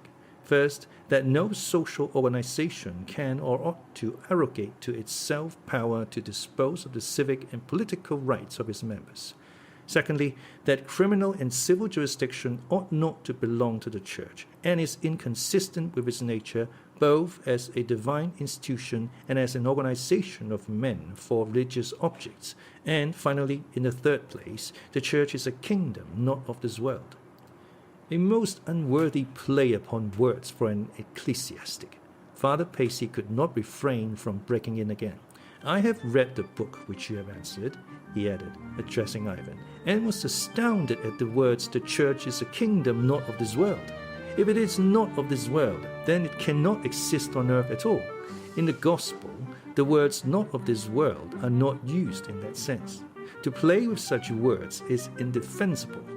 Our Lord Jesus Christ came to set up the church upon earth. The kingdom of heaven, of course, is not of this world, but in heaven. But it is only entered through the church which has been founded and established upon earth. And so a frivolous play upon words in such a connection is unpardonable and improper. The church is, in truth, a kingdom and ordained to rule, and in the end must undoubtedly become the kingdom ruling over all the earth. For that we have the divine promise. He ceased speaking suddenly, as though checking himself. After listening attentively and respectfully, Ivan went on, addressing the elder with perfect composure and as before with ready cordiality. The whole point of my article lies in the fact that during the first 3 centuries, Christianity only existed on earth in the church and was nothing but the church. When the pagan Roman Empire decided to become Christian, it inevitably happened that, by becoming Christian, it included the church but remained a pagan state in very many of its departments. In reality, this was bound to happen. But Rome as a state retained too much of the pagan civilization and culture as, for example, in the very objects and fundamental principles of the state. The Christian church entering into the state could, of course, surrender no part of its fundamental principles, the rock on which it stands, and could pursue no other aims than those which have been ordained and revealed by God himself, and among them that of drawing the whole world, and therefore the ancient pagan state itself, into the church. In that way, it is not the church that should seek a definite position in the state, like every social organization, or as an organization of men for religious purposes. But, on the contrary, every earthly state should be, in the end, completely transformed into the church and should become nothing else but the church, rejecting every purpose incongruous with the aims of the church. All this will not degrade it in any way or take from its honor and glory as a great state, nor from the glory of its rulers, but only turns it from a false, still pagan, and mistaken path to the true and rightful path, which alone leads to the eternal goal. This is why the author of the book on the foundations of church jurisdiction would have judged correctly if, in seeking and laying down those foundations, he had looked upon them as a temporary compromise inevitable in our sinful and imperfect days. But as soon as the author ventures to declare that the foundations which he predicates now, part of which Father Iosif just enumerated, are the permanent, essential, and eternal foundations, he is going directly against the church and its sacred and eternal vocation. That is the gist of my article. That is, in brief, Father Paissy began again, laying stress on each word. According to certain theories only too clearly formulated in the 19th century, the church ought to be transformed into the state, as though this would be an advance from a lower to a higher form, so as to disappear into it, making way for science, for the spirit of the age and civilization. And if the church resists and is unwilling, some corner will be set apart for her in the state, and even that under control, and this will be so everywhere in all modern Europe countries. But Russian hopes and conceptions demand not that the church should pass hence from a lower into a higher type into the state, but, on the contrary, that the state should end by being worthy to become only the church and nothing else. So be it, so be it. Well, I confess you've assured me somewhat, Miusov said, smiling, again crossing his legs. So far as I understand, then, the realization of such an ideal is infinitely remote. At the second coming of Christ, that's as you please. It's a beautiful utopian dream of the abolition of war, diplomacy, banks, and so on. Something after the fashion of socialism, indeed. But I imagine that it was all meant seriously, and that the church might be now going to try criminals and sentence them to beating, prison, and even death.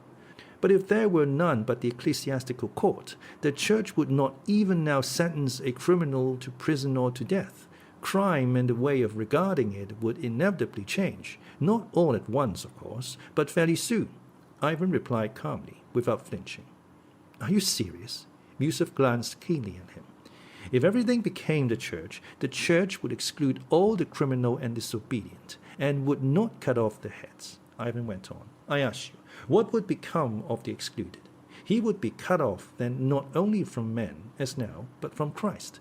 By his crime he would have transgressed not only against men, but against the Church of Christ. This is so even now, of course, strictly speaking, but it is not clearly enunciated. And very, very often the criminal of today compromises with his conscience.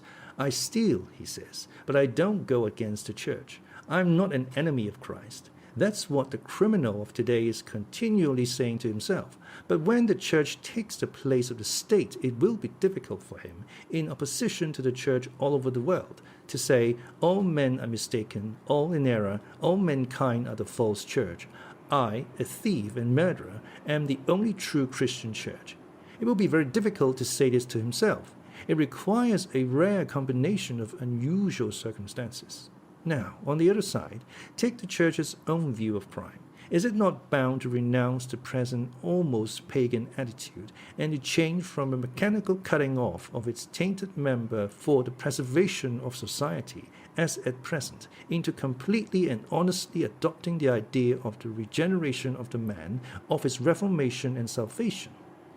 What do you mean? I fail to understand again, Miusov interrupted. Some sort of dream again, something shapeless and even incomprehensible. What is excommunication? What sort of exclusion? I suspect you are simply amusing yourself, Ivan Fyodorovich. Yes, but you know, in reality it is so now, said the elder suddenly, and all turned to him at once. If it were not for the Church of Christ, there would be nothing to restrain the criminal from evil doing, no real chastisement for it afterwards. None, that is, but mechanical punishment spoken of just now, which in the majority of cases only embitters the heart, and not the real punishment, the only effectual one, the only deterrent and softening one, which lies in the recognition of sin by conscience. How is that, may one inquire? Asked Miusov, with lively curiosity. Why, began the elder, all these sentences to exile with hard labor, and formerly with flogging also, reform no one, and what's more, deter hardly a single criminal, and the number of crimes does not diminish but is continually on the increase. You must admit that. Consequently, the security of society is not preserved, for although the obnoxious member is mechanically cut off and sent far away out of sight, another criminal always comes to take his place at once, and often two of them. If anything does preserve society, even in our time, and thus regenerate and transform the criminal, it is only the law of Christ speaking in his conscience. It is only by recognizing his wrongdoing as the son of a Christian society, that is, of the Church, that he recognizes his sin against society, that is, against the Church, so that it is only against the Church and not against the state, that the criminal of today can recognize that he has sinned. If society as a Church had jurisdiction, then it would know when to bring back from exclusion and to reunite to itself. Now the Church, having no real jurisdiction, but only the power of moral condemnation, withdraws of her own accord from punishing the criminal actively. She does not excommunicate him, but simply persists in motherly exhortation of him. What is more, the Church even tries to preserve all Christian communion with the criminal. She admits him to church services, to the Holy Sacrament, gives him alms, and treats him more as a captive than as a convict. And what would become of the criminal, O Lord, if even the Christian society, that is, the Church, were to reject him even as the civil law rejects him and cuts him off? What would become of him if the Church punished him with her excommunication as the direct consequence of the secular law? There could be no more terrible despair, at least for a Russian criminal. For Russian criminals still have faith, though, who knows, perhaps then a fearful thing would happen. Perhaps the despairing heart of the criminal would lose its faith, and then what would become of him? But the Church, like a tender, loving mother, holds aloof from active punishment herself, as the sinner is too severely punished already by the civil law, and there must be at least someone to have pity on him. The Church holds aloof, above all, because this judgment is the only one that contains the truth, and therefore cannot practically and morally be united to any other judgment, even as a temporary compromise. She can enter into no compact about that. The foreign criminal, they say, rarely repents, for the very doctrines of today confirm him in the idea that his crime is not a crime, but only a reaction against an unjustly oppressive force. Society cuts him off completely by a force that triumphs over him mechanically and accompanies this exclusion with hatred, forgetfulness, and the most profound indifference as to the ultimate fate of the erring brother. In this way, it all takes place without the compassionate intervention of the Church, for in many cases there are no churches there at all. For though ecclesiastics and splendid church buildings remain, the churches themselves have long ago striven to pass from church into state and to disappear in it completely. So it seems, at least in Lutheran countries. As for Rome, it was proclaimed a state instead of a church 1,000 years ago, and so the criminal is no longer conscious of being a member of the church and sinks into despair. If he returns to society, often it is with such hatred that society itself instinctively cuts him off. You can judge for yourself how it must end. In many cases, it would seem to be the same with us, but the difference is that besides the established law courts, we have the church too, which always keeps up relations with the criminal as a dear and still precious son. And besides that, there is still preserved, though only in thought, the judgment of the church, which though no longer existing in practice is still living as a dream for the future, and is, no doubt, instinctively recognized by the criminal in his soul. What was said here just now is true too. That is, that if the jurisdiction of the church were introduced in practice in its full force, that is, if the whole of the society were changed into the church, not only the judgment of the church would have influence on the reformation of the criminal, such as it never has now, but possibly also the crimes themselves would be incredibly diminished, and there can be no doubt that the church would look upon the criminal and the crime of the future in many cases quite differently, and would succeed in restoring the excluded, in restraining those who plan evil, and in regenerating the fallen. It is true, said Father Zossima with a smile. The Christian society now is not ready and is only resting on some 7 righteous men, but as they are never lacking, it will continue still unshaken in expectation of its complete transformation from a society almost heathen in character into a single universal and all-powerful church. So be it, so be it. Even though at the end of the ages, for it is ordained to come to pass, and there is no need to be troubled about times and seasons, for the secret of the times and seasons is in the wisdom of God, in his foresight and his love, and what in human reckoning seems still afar off, may by the divine ordinance be close at hand, on the eve of its appearance. And so be it, so be it. So be it, so be it, Father Paissy repeated austerely and reverently. Strange, extremely strange, Miusov pronounced, not so much with heat as with latent indignation. What strikes you as so strange? Father Iosif inquired cautiously. Why, it's beyond anything, cried Miusov, suddenly breaking out. The state is eliminated and the church is raised to the position of the state. It's not simply ultramontanism, it's arch-ultramontanism. It's beyond the dreams of Pope Gregory VII. You are completely misunderstanding it, said Father Paissy sternly. Understand, the church is not to be transformed into the state. That is Rome and its dream. That is the third temptation of the devil. On the contrary, the state is transformed into the church, will ascend and become a church over the whole world, which is the complete opposite of ultramontanism and Rome and your interpretation, and is only the glorious destiny ordained for the Orthodox Church. This star will arise in the east. Miusov was significantly silent. His whole figure expressed extraordinary personal dignity. A supercilious and condescending smile played on his lips. Alyosha watched it all with a throbbing heart.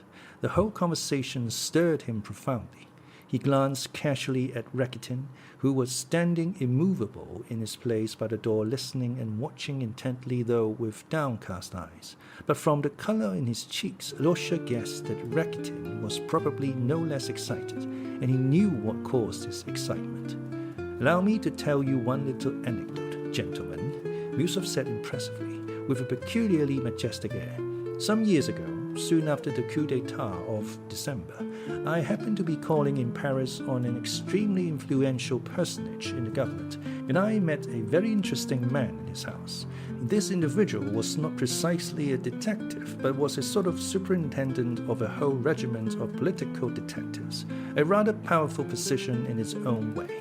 I was prompted by curiosity to seize the opportunity of conversation with him, and as he had not come as a visitor but as a subordinate official bringing a special report, and as he saw the reception given me by his chief, he deigned to speak with some openness, to a certain extent only, of course.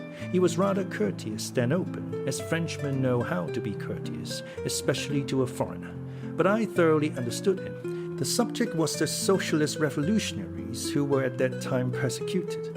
I will quote only one most curious remark dropped by this person. "We are not particularly afraid," said he, of all these socialists, anarchists, infidels, and revolutionists. We keep watch on them and know all their goings-on, but there are a few peculiar men among them who believe in God and are Christians, but at the same time are socialists. These are the people we are most afraid of. They are dreadful people. The socialist who is a Christian is more to be dreaded than a socialist who is an atheist. The words struck me at the time, and now they have suddenly come back to me here, gentlemen. You apply them to us, and look upon us as socialists, Father Paissy asked directly, without beating about the bush. But before Pyotr Alexandrovich could think what to answer, the door opened, and the guest so long expected, Dmitri Fyodorovich, came in. They had, in fact, given up expecting him, and his sudden appearance caused some surprise for a moment.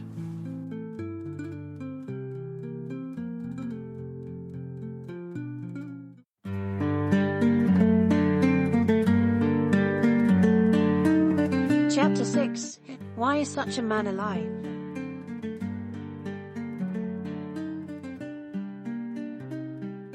Dmitri Fyodorovich, a young man of 28, of medium height and agreeable countenance, looked older than his years.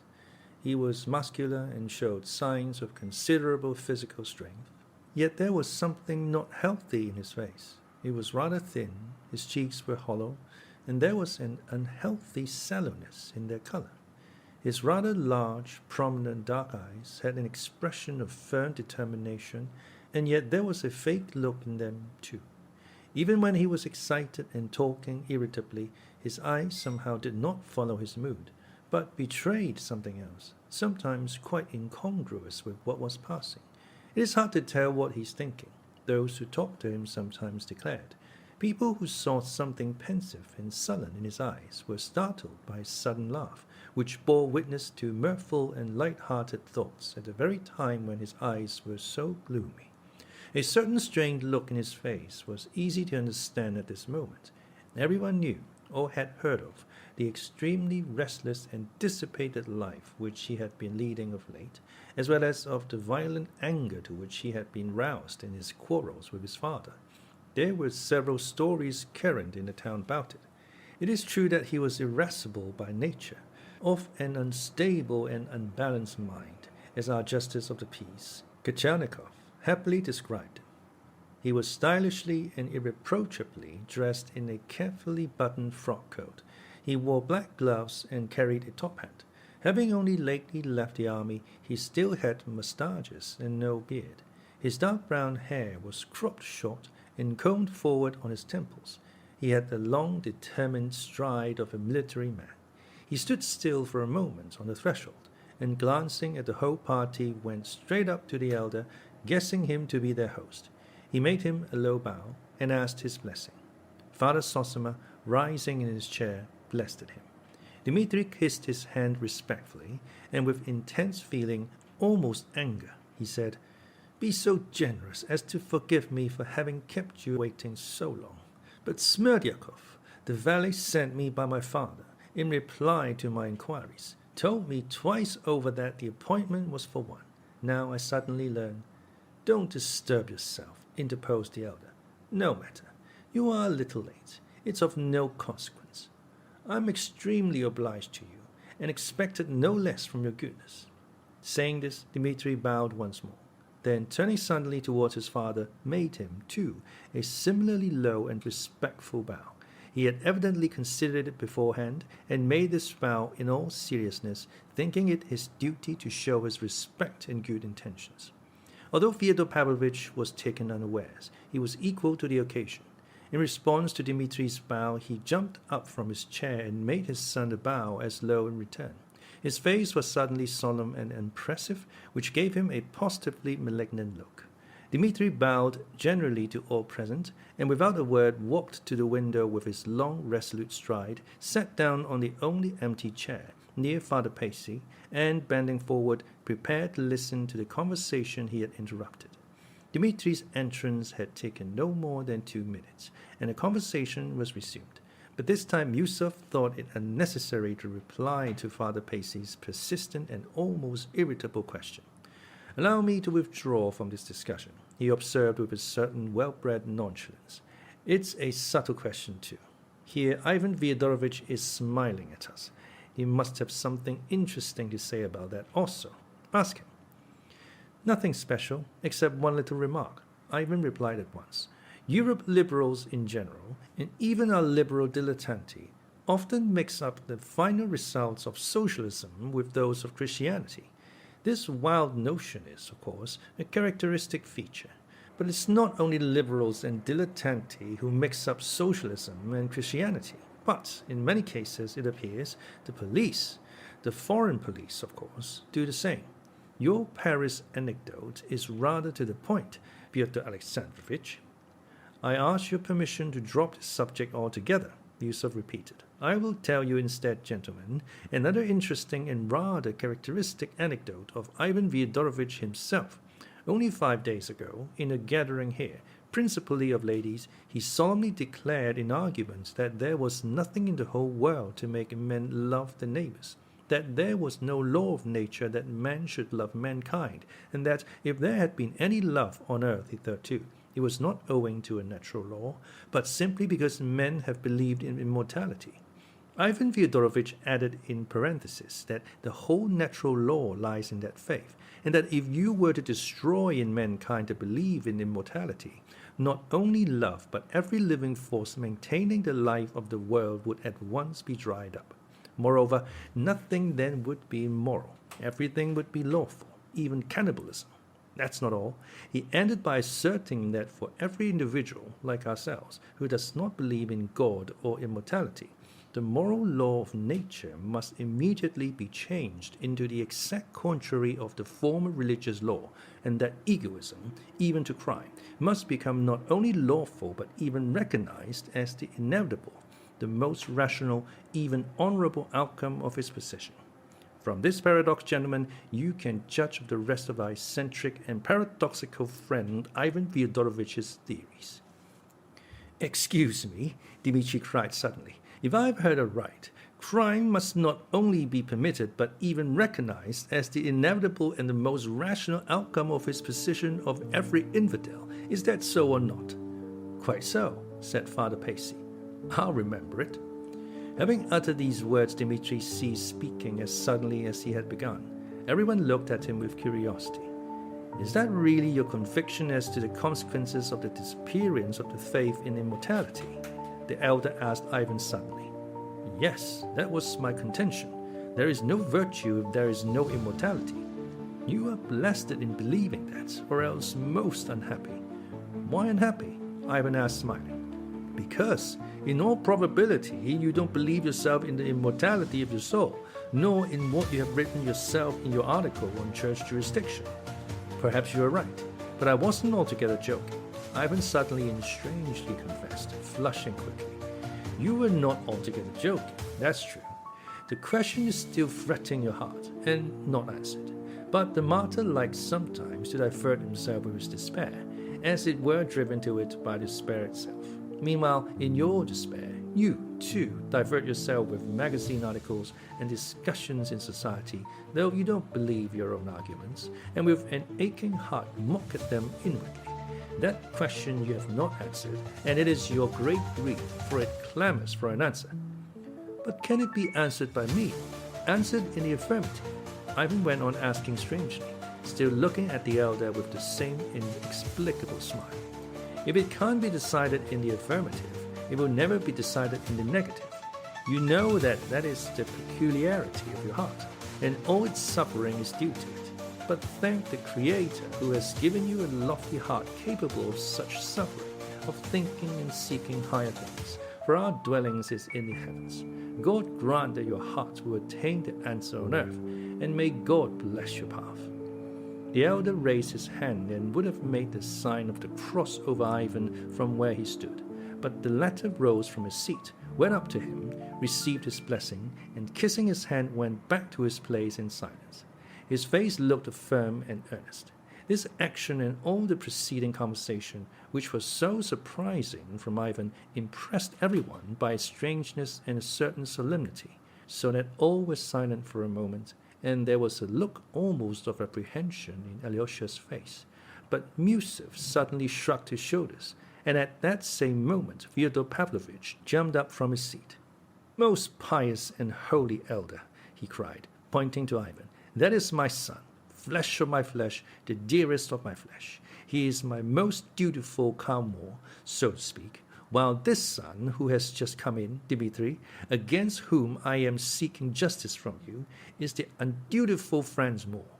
They are both out of Schiller's robbers, and so I am the reigning Count von Moore. Judge and save us. We need not only your prayers, but your prophecies. Speak without buffoonery, and don't begin by insulting the members of your family," answered the elder in a faint, exhausted voice. He was obviously getting more and more fatigued, and his strength was failing. "An unseemly farce which I foresaw when I came here," cried Dmitri indignantly. He too leapt up.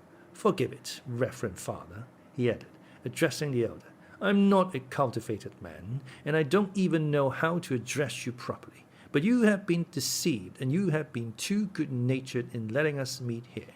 All my father wants is a scandal. Why he wants it only he can tell. He always has some motive, but I believe I know why." "They all blame me, all of them," cried Fyodor Pavlovich in his turn. "Pyotr Alexandrovich here blames me too. You have been blaming me, Pyotr Alexandrovich, you have." He turned suddenly to Miusov, although the latter was not dreaming of interrupting him. "They all accuse me of having hidden the children's money in my boots and cheated them. But isn't there a court of law? There they will reckon out for you, Dmitri Fyodorovich, from your notes, your letters, and your agreements, how much money you had, how much you have spent, and how much you have left. Why does Pyotr Alexandrovich refuse to pass judgment? Dmitri is not a stranger to him, because they are all against me, while Dmitri Fyodorovich is in debt to me, and not a little, but some thousands of which I have documentary proof. The whole town is echoing with his debaucheries, and where he was stationed before, he several times spent 1,000 or 2 for the seduction of some respectable girl. We know all about that, Dmitri Fyodorovich, in its most secret details. I'll prove it. Would you believe it, Holy Father? He has captivated the hearts of the most honorable of young ladies of good family and fortune, daughter of a gallant colonel, formerly his superior officer, who had received many honors and had the Anna Order on his breast. He compromised the girl by his promise of marriage. Now she is an orphan, and here she is betrothed to him, yet before her very eyes he is dancing attendance on a certain enchantress. And although this enchantress has lived in, so to speak, civil marriage with a respectable man, yet she is of an independent character, an unapproachable fortress for everybody, just like a legal wife, for she is virtuous. Yes, Holy Fathers, she is virtuous. Dmitri Fyodorovich wants to open this fortress with a golden key, and that's why he is insolent to me now, trying to get money from me. Though he has wasted thousands on this enchantress already, he's continually borrowing money for the purpose. From whom, do you think? Shall I say, Mitya? Be silent, cried Dmitri. Wait till I'm gone. Don't dare in my presence to asperse the good name of an honorable girl. That you should utter a word about her is an outrage, and I won't permit it. He was breathless. Mitya, Mitya, cried Fyodor Pavlovich hysterically, squeezing out a tear. And is your father's blessing nothing to you? If I curse you, what then? Shameless hypocrite, exclaimed Dmitri furiously. He says that to his father. His father. What would he be with others? Gentlemen, only fancy. There's a poor but honorable man living here, burdened with a numerous family, a captain who got into trouble and was discharged from the army, but not publicly, not by court-martial, with no slur on his honor. And 3 weeks ago, Dmitri seized him by the beard in a tavern, dragged him out into the street, and beat him publicly, and all because he is an agent in the little business of mine. It's all a lie. Outwardly it is the truth, but inwardly a lie. Dmitri was trembling with rage. Father, I don't justify my action. Yes, I confess it publicly. I behaved like a brute to that captain, and I regret it now, and I'm disgusted with myself for my brutal rage. But this captain, this agent of yours went to that lady whom you call an enchantress and suggested to her from you that she should take IOUs of mine which were in your possession and should sue me for the money so as to get me into prison by means of them if I persisted in claiming an account from you of my property. Now you reproach me for having a weakness for that lady when you yourself incited her to captivate me. She told me so to my face. She told me the story and laughed at you. You wanted to put me in prison because you are jealous of me with her, because you'd begun to force your attentions upon her, and I know all about that too. She laughed at you for that as well, you hear. She laughed at you as she described it. So here you have this man, this father who reproaches his profligate son. Gentlemen, forgive my anger, but I foresaw that this crafty old man would only bring you together to create a scandal. I have come to forgive him if he held out his hand, to forgive him and ask forgiveness. But as he has just this minute insulted not only me, but an honorable young lady, for whom I feel such reverence that I dare not take her name in vain, I have made up my mind to show up his game, though he is my father. He could not go on. His eyes were glittering and he breathed with difficulty. But everyone in the cell was stirred. All except Father Zossima got up from their seats uneasily. The monks looked austere but waited for guidance from the elder. He sat still, pale, not from excitement but from the weakness of disease. An imploring smile lighted up his face. From time to time he raised his hands as though to check the storm, and of course a gesture from him would have been enough to end the scene. But he seemed to be waiting for something and watched them intently as though trying to make out something which was not perfectly clear to him. At last Miusov felt completely humiliated and disgraced. "We are all to blame for this scandalous scene," he said hotly, "but I did not foresee it when I came, though I knew with whom I had to deal. This must be stopped at once. Believe me, Your Reverence, I had no precise knowledge of the details that have just come to light. I was unwilling to believe them, and I learned for the first time. A father is jealous of his son's relations with a woman of loose behavior and intrigues with the creature to get his son into prison. This is the company in which I have been forced to be present. I was deceived. I declare to you all that I was as much deceived as anyone." "Dmitri Fyodorovich," yelled Fyodor Pavlovich suddenly, in an unnatural voice, "if you were not my son, I would challenge you this instant to a duel, with pistols, at 3 paces, across a handkerchief," he ended, stamping with both feet.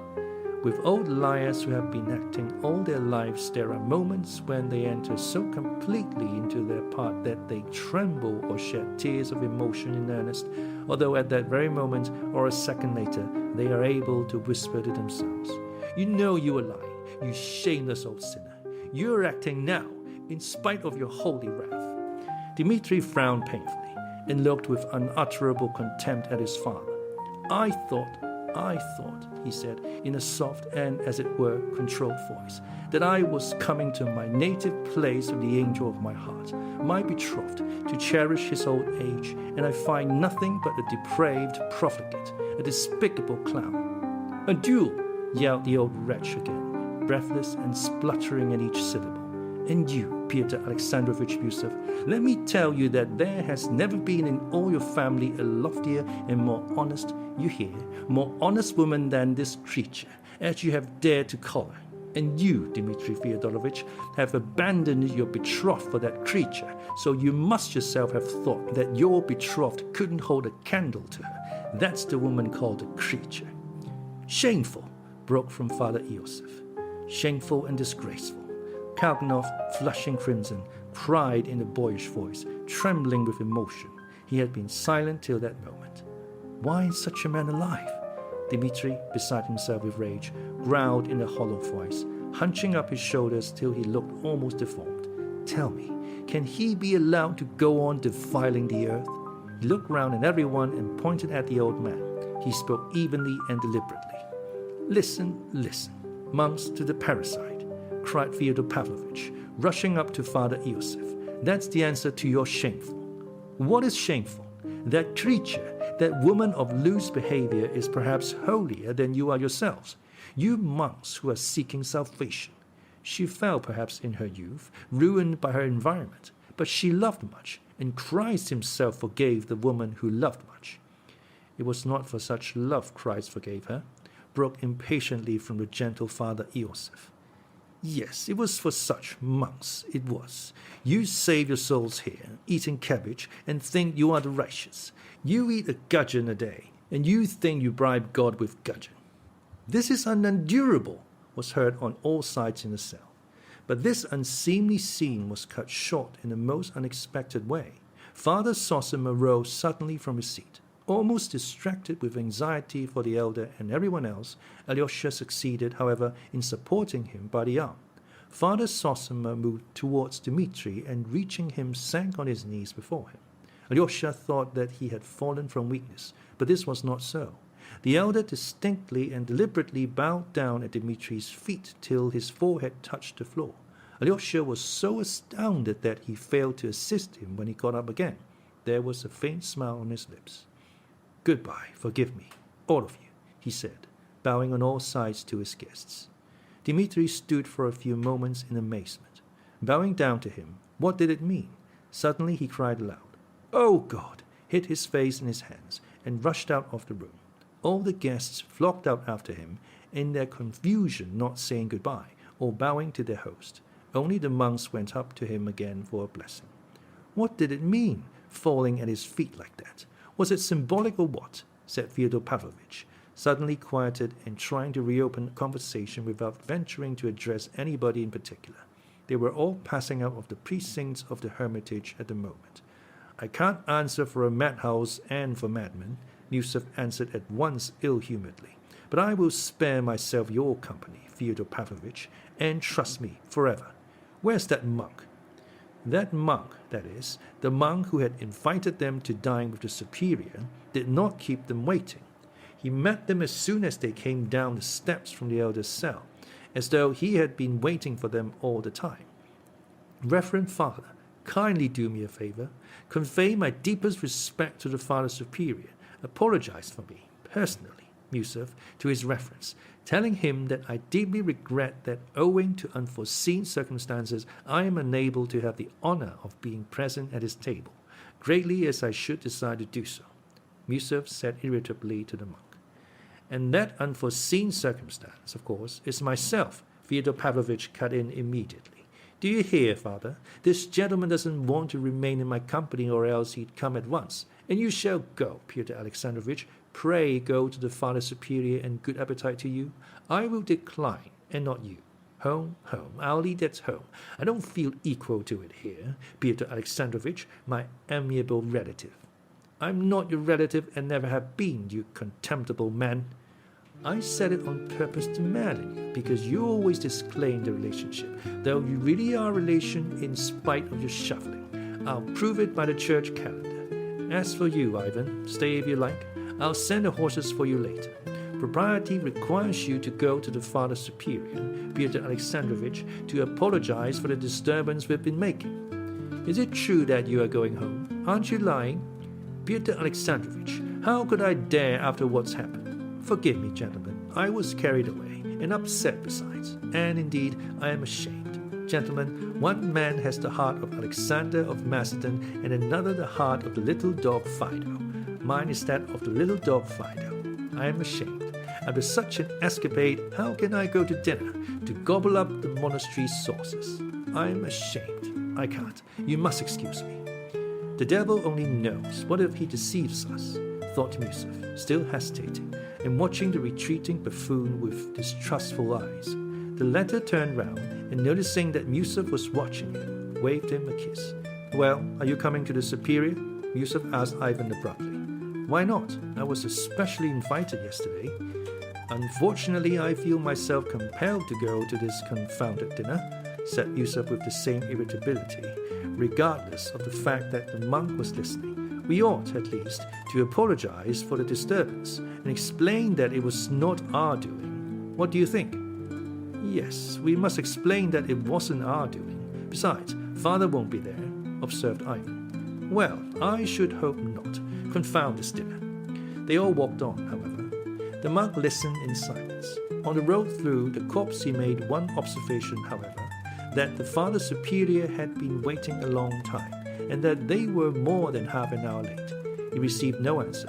Miusov looked with hatred at Ivan. Here he is, going to the dinner as though nothing had happened, he thought, a brazen face and the conscience of a Karamazov.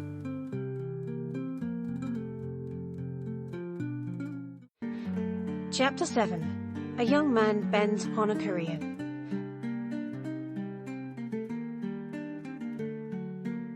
Alyosha helped Father Zossima to his bedroom and seated him on his bed. It was a little room furnished with the bare necessities. There was a narrow iron bedstead with a strip of felt for a mattress. In the corner, under the icons, was a reading desk with a cross and a gospel lying on it. The elder sank exhausted on the bed. His eyes glittered and he breathed hard. He looked intently at Alyosha as though considering something. Go, my dear boy, go. Porphyry is enough for me. Make haste. You are needed there. Go and wait at the Father Superior's table. Let me stay here, Alyosha entreated.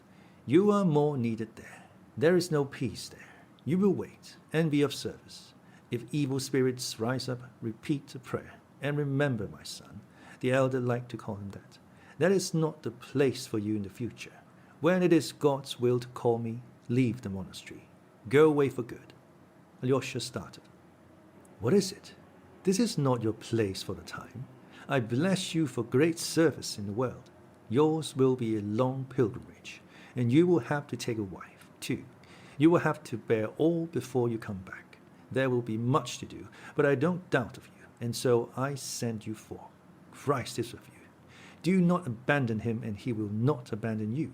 You will see great sorrow, and in that sorrow you will be happy. This is my last message to you. In sorrow seek happiness. Work, work unceasingly. Remember my words. For although I shall talk with you again, not only my days, but my hours are numbered. Alyosha's face again betrayed strong emotion. The corners of his mouth quivered. What is it again? Father Zossima asked, smiling gently. The worldly may follow the dead with tears, but here we rejoice over the Father who is departing. We rejoice and pray for him. Leave me. I must pray. Go and make haste. Be near your brothers, and not near one only, but near both. Father Zossima raised his hand to bless him. Alyosha could make no protest, though he had a great longing to remain. He longed, moreover, to ask the significance of his bowing to Dmitri. The question was on the tip of his tongue, but he dared not ask it. He knew that the elder would have explained it unasked if he had thought fit, but evidently it was not his will. That action had made a terrible impression on Alyosha. He believed blindly in its mysterious significance, mysterious and perhaps awful. As he hastened out of the hermitage precinct to reach the monastery in time to serve at the Father Superior's dinner, he felt a sudden pang at his heart and stopped short. He seemed to hear again Father Zossima's words, foretelling his approaching end. What he had foretold so exactly must invariably come to pass. Alyosha believed that implicitly. But how could he be left without him? How could he live without seeing and hearing him? Where should he go? He had told him not to weep and to leave the monastery. Good God! It was long since Alyosha had known such anguish. He hurried through the copse that divided the monastery from the hermitage, and unable to bear the burden of his thoughts, he gazed at the ancient pines beside the path. He had not far to go, about 500 paces. He expected to meet no one at that hour, but at the first turn of the path he noticed Rakitin. He was waiting for someone. Are you waiting for me? Asked Alyosha, overtaking him. Yes, grinned Rakitin. You are hurrying to the Father Superior, I know. He has a banquet. There's not been such a banquet since the Superior entertained the Bishop and General Pyotr. Do you remember? I shan't be there, but you go and hand the saucers. Tell me one thing, Alexey. What does that vision mean? That's what I want to ask you. What vision? That bowing to your brother, Dmitri, and then he tapped the ground with his forehead too. You speak of Father Zossima. Yes, of Father Zossima. Tapped the ground. Ah, an irrelevant expression. Well, what of it? Anyway, what does that vision mean? I don't know what it means, Misha. I knew he wouldn't explain it to you. There's nothing wonderful about it, of course, only the usual holy mummery.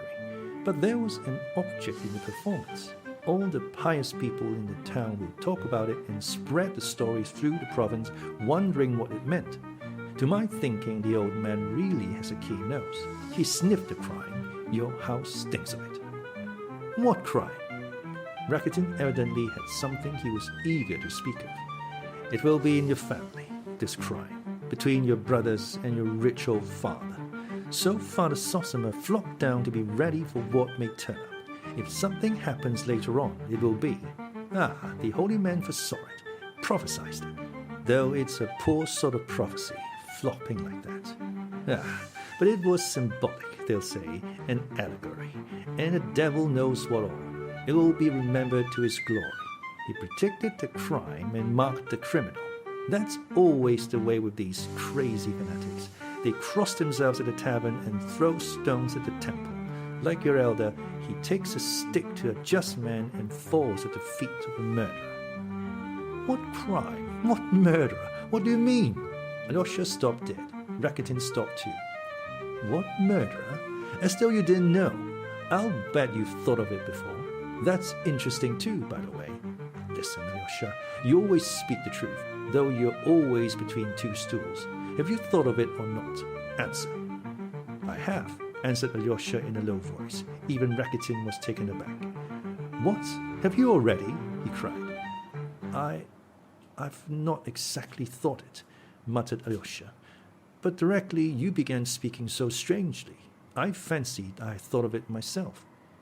You see, looking at your father and your brother Mitya today, you thought of a crime. Then I'm not mistaken. But wait a minute, Alyosha broke in uneasily. What has led you to see all this? Why does it interest you? That's the first question. Two questions, disconnected but natural. I'll deal with them separately. What led me to see it? I shouldn't have seen it if I hadn't suddenly understood your brother Dmitri, seen right into the very heart of him all at once. I caught the whole man from one trait. These very honest but passionate people have a line which mustn't be crossed. If it were, he'd run at your father with a knife. But your father's a drunken and abandoned old sinner who can never draw the line. If they both let themselves go, they'll both come to grief. No, Misha, no. If that's all, you've reassured me. It won't come to that. But why are you trembling? Let me tell you, he may be honest, our Mitya, but he's a sensualist. That's the very definition and inner essence of him. It's your father has handed him on his low sensuality. Do you know, I simply wonder at you, Alyosha, how you can have kept your purity. You're a Karamazov too, you know. In your family, sensuality is carried to a disease. But now, these three sensualists are watching one another with their knives in their belts. The three of them are knocking their heads together, and you may be the fourth. You are mistaken about that woman. Dmitri despises her, said Alyosha with a sort of shudder. Grushenka? No, brother, he doesn't despise her. Since he has openly abandoned his betrothed for her, he doesn't despise her. There's something here, my dear boy, that you don't understand yet. A man will fall in love with some beauty with a woman's body, or even with a part of a woman's body, and he'll abandon his own children for her, sell his father and mother and his country, Russia too. If he's honest, he'll steal. If he's humane, he'll murder. If he's faithful, he'll deceive. Pushkin, the poet of women's feet, sung of their feet in his verse. Others don't sing their praises, but they can't look at their feet without a thrill. And it's not only their feet. Contempt's no help here, brother, even if he did despise Grushenka. He does, but he can't tear himself away. I understand that, Alyosha jerked out suddenly. Really? Well, I dare say you do understand, since you blurted out at the first word, said Rakitin malignantly. That escaped you unawares, and the confession's the more precious. So it's a familiar subject. You've thought about it already, about sensuality, I mean. Oh, you virgin soul. You're a quiet one, Alyosha. You're a saint, I know. But the devil only knows what you've thought about, and what you know already. You are pure, but you've been down into the depths. I've been watching you a long time. You're a Karamazov yourself. You're a thorough Karamazov. No doubt birth and selection have something to answer for. You're a sensualist from your father, a crazy saint from your mother. Why do you tremble? Is it true then? Do you know, Grushenka has been begging me to bring you along. I'll pull off his cassock, she says. You can't think how she keeps begging me to bring you. I wondered why she took such an interest in you. Do you know, she's an extraordinary woman too. Thank her and say I'm not coming, said Alyosha, with a strained smile. Finish what you were saying, Misha. I'll tell you my idea after. There's nothing to finish. It's all clear.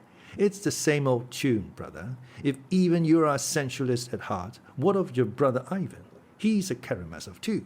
What is at the root of all you Karamazovs is that you're all sensual, grasping, and crazy. Your brother Ivan writes theological articles in joke for some idiotic, unknown motive of his own, though he's an atheist, and he admits it's a fraud himself. That's your brother Ivan. He's trying to get Mitya's betrothed for himself, and I fancy he'll succeed too. And what's more, it's with Mitya's consent. For Mitya will surrender his betrothed to him to be rid of her and escape to Grushenka. And he's ready to do that in spite of all his nobility and disinterestedness. Observe that. Those are the most fatal people. Who the devil can make you out? He recognizes his vileness and goes on with it. Let me tell you too, the old man, your father, is standing in Mitya's way now. He has suddenly gone crazy over Grushenka. His mouth waters at the sight of her. It's simply on her account he made that scene in the cell just now, simply because Miusov called her an abandoned creature. He's worse than a tomcat in love. At first she was only employed by him in connection with his taverns and some other shady business, but now he has suddenly realized all she is and has gone wild about her. He keeps pestering her with his offers, not honorable ones, of course, and they'll come into collision, the precious father and son, on that path. But Grushenka favors neither of them. She's still playing with them and teasing them both, considering which she can get most out of. For though she could filch a lot of money from the papa, he won't marry her, and maybe he'll turn stingy in the end and keep his purse shut. That's where Mitya's value comes in. He has no money, but he's ready to marry her. Yes, ready to marry her. To abandon his betrothed, a rare beauty, Katerina Ivanovna, who is rich and the daughter of a colonel, and to marry Grushenka, who has been the mistress of a dissolute old merchant, Samsonov, a coarse, uneducated provincial mayor. Some murderous conflict may well come to pass from all this, and that's what your brother Ivan is waiting for. It would suit him down to the ground. He'll carry off Katerina Ivanovna, for whom he is languishing, and pocket her dowry of 60,000. That's very alluring to start with, for a man of no consequence and a beggar. And take note, he won't be wronging Mitya, but doing him the greatest service. For I know as a fact that Mitya only last week, when he was with some gypsy girls drunk in a tavern, cried out aloud that he was unworthy of his betrothed, Katya, but that his brother Ivan, he was the man who deserved her. And Katerina Ivanovna will not in the end refuse such a fascinating man as Ivan. She's hesitating between the two of them already. And how has that Ivan won you all so that you all worship him? He's laughing at you and enjoying himself at your expense. How do you know? How can you speak so confidently? Alyosha asked sharply, frowning. Why do you ask? And are frightened at my answer? It shows that you know I'm speaking the truth. You don't like Ivan. Ivan won't be tempted by money. Really? And the beauty of Katerina Ivanovna? It's not only the money, though a fortune of 60,000 is an attraction. Ivan is above that. He wouldn't make up to anyone for thousands. It is not money. It's not comfort Ivan is seeking. Perhaps it's suffering he's seeking. What wild dream now? Oh, you aristocrats. Ah, Misha, he has a stormy spirit. His mind is in bondage. He is haunted by a great unsolved doubt. He is one of those who don't want millions, but an answer to their questions. That's plagiarism, Alyosha. You're quoting your eldest phrases. Ah, Ivan has set you a problem, cried Rakitin, with undisguised malice.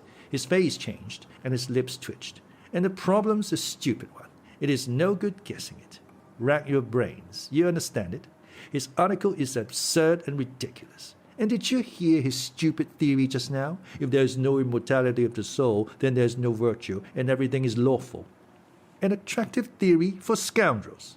Not for scoundrels, but for pedantic poseurs, haunted by profound unsolved doubts.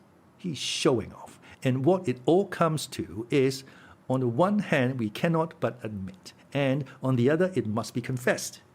His whole theory is a fraud. Humanity will find in itself the power to live for virtue even without believing in mortality. It will find it in love for freedom, for equality, for fraternity.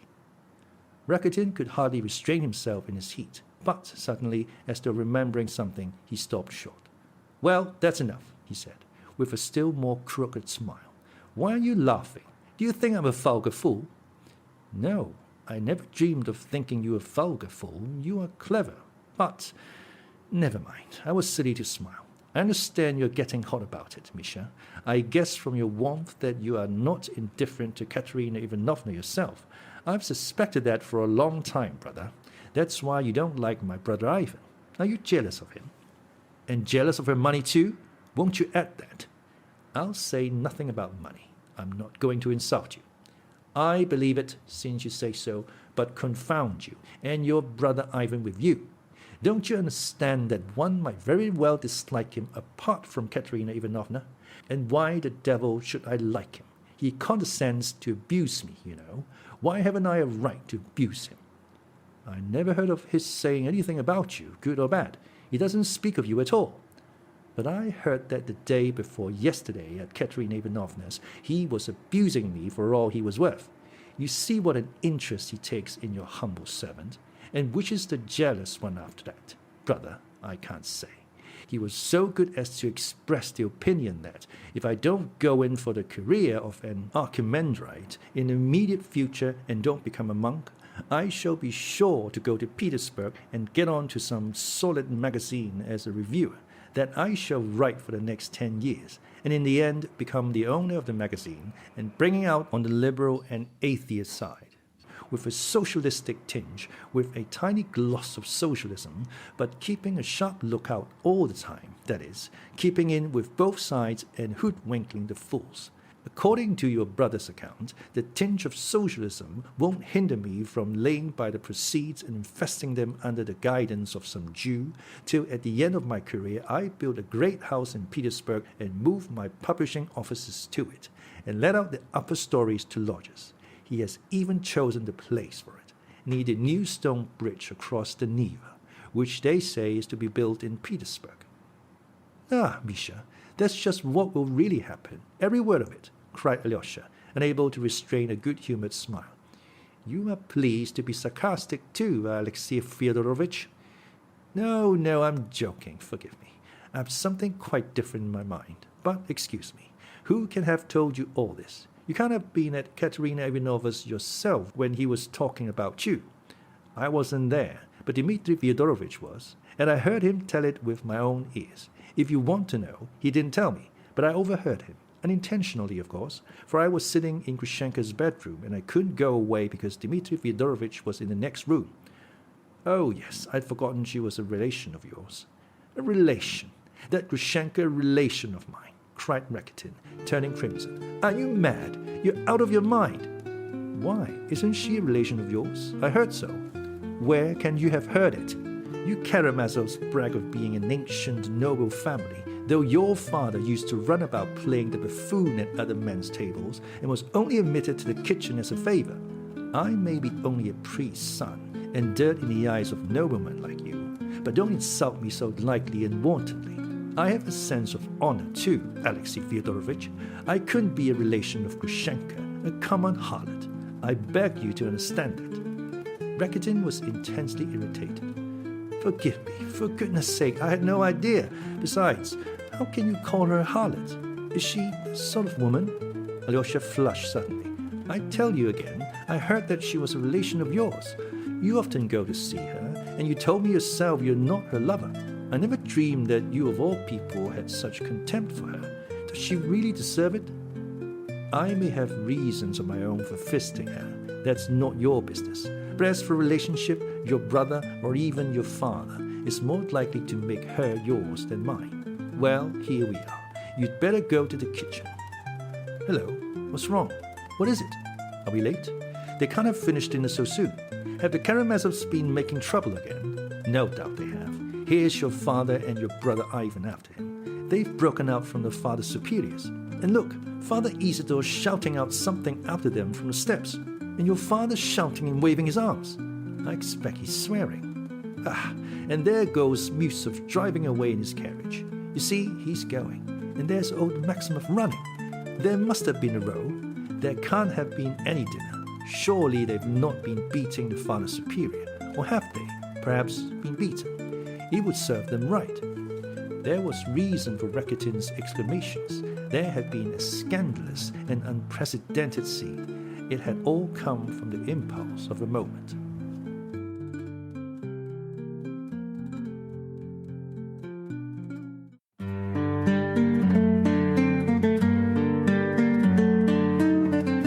Chapter 8. The Scandalous Scene.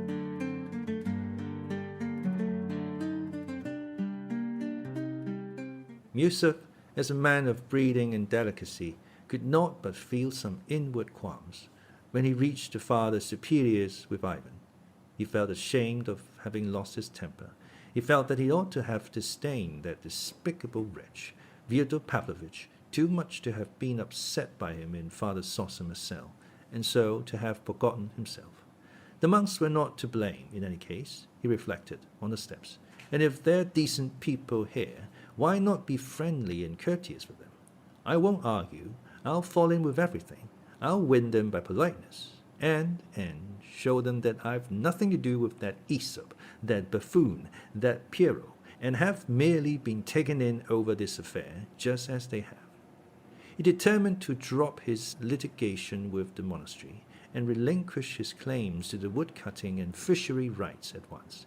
He was the more ready to do this because the rights had become much less valuable, and he had indeed the vaguest idea where the wood and river in question were.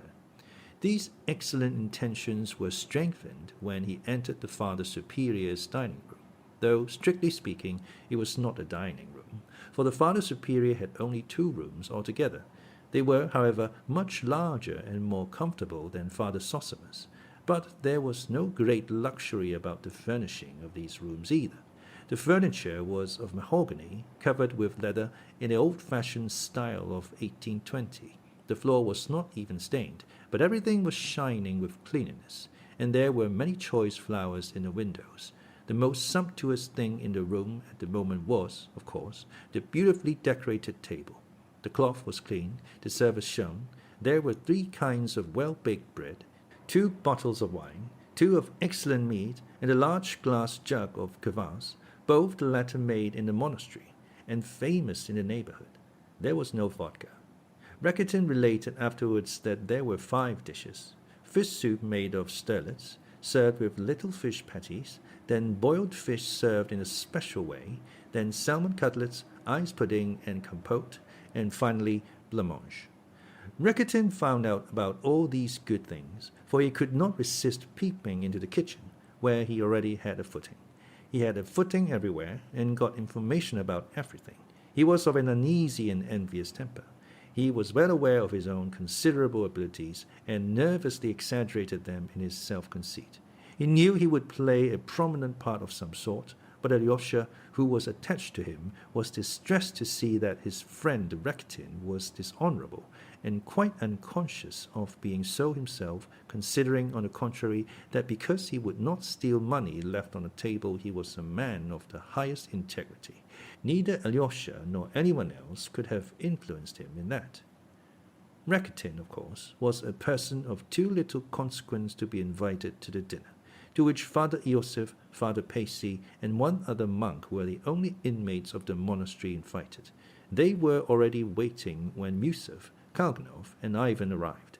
The other guest, Maximov, stood a little aside, waiting also. The Father Superior stepped into the middle of the room to receive his guests. He was a tall, thin, but still vigorous old man, with black hair streaked with grey, and a long, grave, ascetic face. He bowed to his guests in silence, but this time they approached to receive his blessing. Miusov even tried to kiss his hand, but the Father Superior drew it back in time to avoid the salute. But Ivan and Kalganov went through the ceremony in the most simple-hearted and complete manner, kissing his hand as peasants do. "We must apologize most humbly, Your Reverence," began Miusov, simpering affably and speaking in a dignified and respectful tone. "Pardon us for having come alone without the gentleman you invited, Fyodor Pavlovich. He felt obliged to decline the honor of your hospitality, and not without reason. In the Reverend Father Zossima's cell, he was carried away by the unhappy dissension with his son, and let fall words which were quite out of keeping. In fact, quite unseemly, yes." He glanced at the monks. "Your Reverence is, no doubt, already aware." And therefore, recognizing that he had been to blame, he felt sincere regret and shame, and begged me and his son Ivan Fyodorovich to convey to you his apologies and regrets. In brief, he hopes and desires to make amends later. He asks your blessing and begs you to forget what has taken place. As he uttered the last word of his tirade, Miusov completely recovered his self-complacency, and all traces of his former irritation disappeared. He fully and sincerely loved humanity again. The Father Superior listened to him with dignity and, with a slight bend of the head, replied, "I sincerely deplore his absence. Perhaps at our table he might have learned to like us, and we him. Pray be seated, gentlemen." He stood before the holy image and began to say grace out loud. All bent their heads reverently, and Maximov clasped his hands before him with peculiar fervor. It was at this moment that Fyodor Pavlovich played his last prank. It must be noted that he really had meant to go home, and really had felt the impossibility of going to dine with the Father Superior as though nothing had happened, after his disgraceful behavior in the elder's cell. Not that he was so very much ashamed of himself, quite the contrary perhaps, but still he felt it would be unseemly to go to dinner. Yet his creaking carriage had hardly been brought to the steps of the hotel, and he had hardly got into it, when he suddenly stopped short. He remembered his own words at the elders. "I always feel when I meet people that I'm lower than all, and that they all take me for a buffoon. So I say, let me play the buffoon, for you are, every one of you, stupider and lower than I." He longed to revenge himself on everyone for his own unseemliness. He suddenly recalled now he had once in the past been asked, "Why do you hate so-and-so so much?" And he had answered them with his shameless impudence. "I tell you, he has done me no harm, but I played him a dirty trick, and ever since I have hated him." Remembering that now, he smiled quietly and malignantly, hesitating for a moment. His eyes gleamed, and his lips positively quivered. "Well, since I have begun, I may as well go on," he decided. His prominent sensation at that moment might be expressed in the following words: "Well, there is no rehabilitating myself now, so let me shame them for all I am worth. I will show them I don't care what they think. That's all." He told the coachman to wait, while with rapid steps he returned to the monastery and straight to the Father Superior's. He had no clear idea what he would do, but he knew that he could not control himself, and that a touch might drive him to the utmost limits of obscenity. But only to obscenity, to nothing criminal, nothing for which he could be legally punished. In the last resort, he could always restrain himself, and had marveled indeed at himself, on that score sometimes. He appeared in the Father Superior's dining room at the moment when the prayer was over, and all were moving to the table. Standing in the doorway, he scanned the company, and laughing his prolonged, impudent, malicious chuckle, looked them all boldly in the face. "They thought I had gone, and here I am again," he cried to the whole room. For one moment everyone stared at him without a word, and at once everyone felt that something revolting, grotesque, positively scandalous was about to happen. Miusov passed immediately from the most benevolent frame of mind to the most savage. All the feelings that had subsided and died down in his heart revived instantly. "No, this I cannot endure," he cried. "I absolutely cannot, and I certainly cannot." The blood rushed to his head. He positively stammered, but he was beyond thinking of style, and he seized his hat. "What is it he cannot?" cried Fyodor Pavlovich. "That he absolutely cannot and certainly cannot? Your Reverence, am I to come in or not? Will you receive me as your guest? You are welcome with all my heart, answered the superior. Gentlemen, he added, I venture to beg you most earnestly to lay aside your dissensions and to be united in love and family harmony, with prayer to the Lord at our humble table. No, it is impossible, cried Miusov, beside himself. Well, if it is impossible for Pyotr Alexandrovich, it is impossible for me, and I won't stop. That is why I came. I will keep with Pyotr Alexandrovich everywhere now. If you will go away, Pyotr Alexandrovich, I will go away too. If you remain, I will remain. You stung him by what you said about family harmony, Father Superior. He does not admit he is my relation. That's right, isn't it, von Son? Here's von Son. How are you, von Son? Do you mean me? Muttered Maximov, puzzled. Of course I mean you, cried Fyodor Pavlovich. Who else? The Father Superior could not be von Son. But I am not von Son either. I am Maximov. No, you are von Son. Your reference, do you know who von Son was? It was a famous murder case. He was killed in the house of harlotry. I believe that is what such places are called among you. He was killed and robbed, and in spite of his venerable age, he was nailed up in a box and sent from Petersburg to Moscow in the luggage van, and while they were nailing him up, the harlots sang songs and played the harp, that is to say, the piano. So this is that very von Son. He has risen from the dead, hasn't he, von Son? What is happening? What's this? Voices were heard in a group of monks. Let us go, cried Miusov, addressing Kalganov. No, excuse me, Fyodor Pavlovich broke in shrilly, taking another step into the room. Allow me to finish. There in the cell, you blame me for behaving disrespectfully just because I spoke of eating gudgeon. Pyotr Alexandrovich, Miusov, my relation, prefers to have plus de noblesse que de sincérité in his words, but I prefer in mine plus de sincérité que de noblesse. And damn the noblesse. That's right, isn't it, von Son? Allow me, Father Superior. Though I am a buffoon and play the buffoon, yet I am the soul of honor, and I want to speak my mind. Yes, I am the soul of honor, while in Pyotr Alexandrovich there is wounded vanity and nothing else. I came here perhaps to have a look and speak my mind. My son Alexey is here, being saved. I am his father. I care for his welfare, and it is my duty to care. While I've been playing the fool, I have been listening and having a look on the sly. And now I want to give you the last act of the performance. You know how things are with us? As a thing falls, so it lies. As a thing once has fallen, so it must lie forever. Not a bit of it. I want to get up again. Holy Father, I am indignant with you. Confession is a great sacrament, before which I am ready to bow down reverently. But there in the cell, they all kneel down and confess aloud. Can it be right to confess aloud? It was ordained by the Holy Fathers to confess in secret. Then only your confession will be a mystery, and so it was of old. But how can I explain to him before everyone that I did this and that? Well, you understand what? Sometimes it would not be proper to talk about it. So it is really a scandal. No, fathers, one might be carried along with you to the flagellants. I dare say. At the first opportunity I shall write to the synod, and I shall take my son Alexey home. We must note here that Fyodor Pavlovich knew where to look for the weak spot. There had been at one time malicious rumors which had even reached the archbishop that too much respect was paid to the elders, even to the detriment of the authority of the superior, that the elders abused the sacrament of confession, and so on and so on. Absurd charges which had died away of themselves everywhere. But the spirit of folly which had caught up Fyodor Pavlovich and was bearing him on the current of his own nerves into lower and lower depths of ignominy prompted him with this old slander.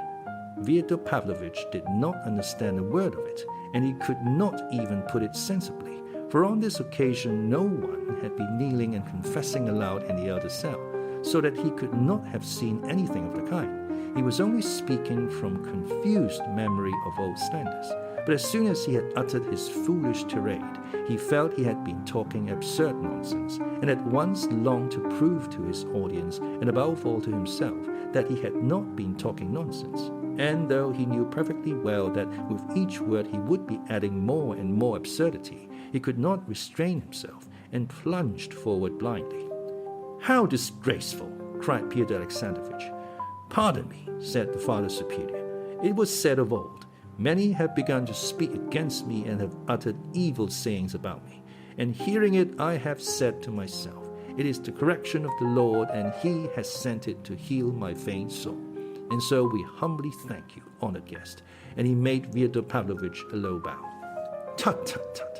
Sanctimoniousness and stock phrases, old phrases and old gestures, the old lies and formal prostrations. We know all about them. A kiss on the lips and a dagger in the heart, as in Schiller's robbers. I don't like falsehood, fathers. I want the truth. But the truth is not to be found in eating gudgeon, and that I proclaim aloud. Father monks, why do you fast? Why do you expect reward in heaven for that? Why, for reward like that, I will come and fast too. No, saintly monk, you try being virtuous in the world, do good to society without shutting yourself up in the monastery at other people's expense, and without expecting a reward up aloft for it. You find that a bit harder. I can talk sense too, Father Superior. What have they got here?" He went up to the table. "Old port wine, mead brewed by the Alexeyev brothers. Fie, fie, fathers. That is something beyond gudgeon. Look at the bottles the father have brought out. And who has provided it all? The Russian peasant, the laborer, brings here the farthing earned by his horny hand, wringing it from his family and the tax-gatherer. You bleed the people, you know, holy fathers." "This is too disgraceful," said Father Iosif. Father Paissy kept obstinately quiet. Miusov rushed from the room, and Kalganov after him.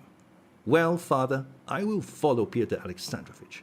I'm not coming to see you again. You may beg me on your knees. I shan't come. I sent you 1,000 rubles, so you have begun to keep your eye on me. No, I'll say no more. I am taking my revenge for my youth, for all the humiliation I endured." He thumped the table with his fist in a paroxysm of simulated feeling. "This monastery has played a great part in my life. It has cost me many bitter tears. Used to set my wife, the crazy one, against me. You cursed me with bell and book. You spread stories about me all over the place. Enough, fathers. This is the age of liberalism, the age of steamers and railways. Neither 1,000 nor 100 rubles, no, nor 100 farthings will you get out of me." It must be noted again that our monastery never had played any great part in his life, and he never had shed a bitter tear owing to it. But he was so carried away by his simulated emotion that he was for one moment almost believing it himself. He was so touched he was almost weeping, but at that very instant he felt that it was time to draw back. The Father Superior bowed his head at his malicious lie, and again spoke impressively. "It is written again, bear circumspectly, and gladly dishonor that cometh upon thee by no act of thine own. Be not confounded, and hate not him who hath dishonored thee. And so will we. Tut, tut, tut. Bethinking thyself in the rest of the rigmarole. Bethink yourselves, fathers. I will go. But I will take my son Alexey away from here forever, on my parental authority. Ivan Fyodorovich, my most dutiful son, permit me to order you to follow me. Son, what have you to stay for? Come and see me now in the town. It is fun there. It is only one short fest. Instead of lantern oil, I will give you suckling pig and kasha. We will have dinner with some brandy and liquor to it. I've cloudy berry wine. Hey, son, don't lose your chance." He went out, shouting and gesticulating. It was at that moment Rakitin saw him and pointed him out to Alyosha. "Alexey," his father shouted from far off, catching sight of him, "you come home to me today, for good, and bring your pillow and mattress, and leave no trace behind." Alyosha stood rooted to the spot, watching the scene in silence. Meanwhile, Fyodor Pavlovich had got into the carriage, and Ivan was about to follow him in grim silence without even turning to say goodbye to Alyosha. But at this point, another almost incredible scene of grotesque buffoonery gave the finishing touch to the episode. Maximov suddenly appeared by the side of the carriage. He ran up, panting, afraid of being too late. Rakitin and Alyosha saw him running. He was in such a hurry that in his impatience he put his foot on a step on which Ivan's left foot was still resting, and clutching the carriage he kept trying to jump in. I'm going with you, he kept shouting, laughing a thin, mirthful laugh with a look of reckless glee in his face. Take me too. There, cried Fyodor Pavlovich, delighted. Did I not say he was von Son? It is von Son himself, risen from the dead. Why, how did you tear yourself away? What did you von Son there? And how could you get away from the dinner? You must be a brazen-faced fellow. I am that myself, but I am surprised at you, brother. Jump in. Let him pass, Ivan. It will be fun. He can lie somewhere at our feet. Will you lie at our feet, von Son, or perch in the box with the coachman? Skip onto the box, von Son. But Ivan, who had by now taken his seat, without a word gave Maximov a violent punch in the breast and sent him flying. It was quite by chance he did not fall. Drive on, Ivan shouted angrily to the coachman. Why? What are you doing? What are you about? Why did you do that? Fyodor Pavlovich protested. But the carriage had already driven away. Ivan made no reply. Well, you're a fellow, Fyodor Pavlovich said again. After a pause of 2 minutes, looking askance at his son. Why, it was you got up all this monastery business. You urged it. You approved of it. Why are you angry now? You've talked rot enough. You might rest a bit now, Ivan snapped suddenly. Fyodor Pavlovich was silent again for 2 minutes. A drop of brandy would be nice now, he observed sententiously, but Ivan made no response. You should have some too when we get home. Ivan was still silent. Fyodor Pavlovich waited another 2 minutes. But I shall take Alyosha away from the monastery, though you would dislike it so much, most honored Count von Moore. Ivan shrugged his shoulders contemptuously, and turning away stared at the road, and they did not speak again all the way home.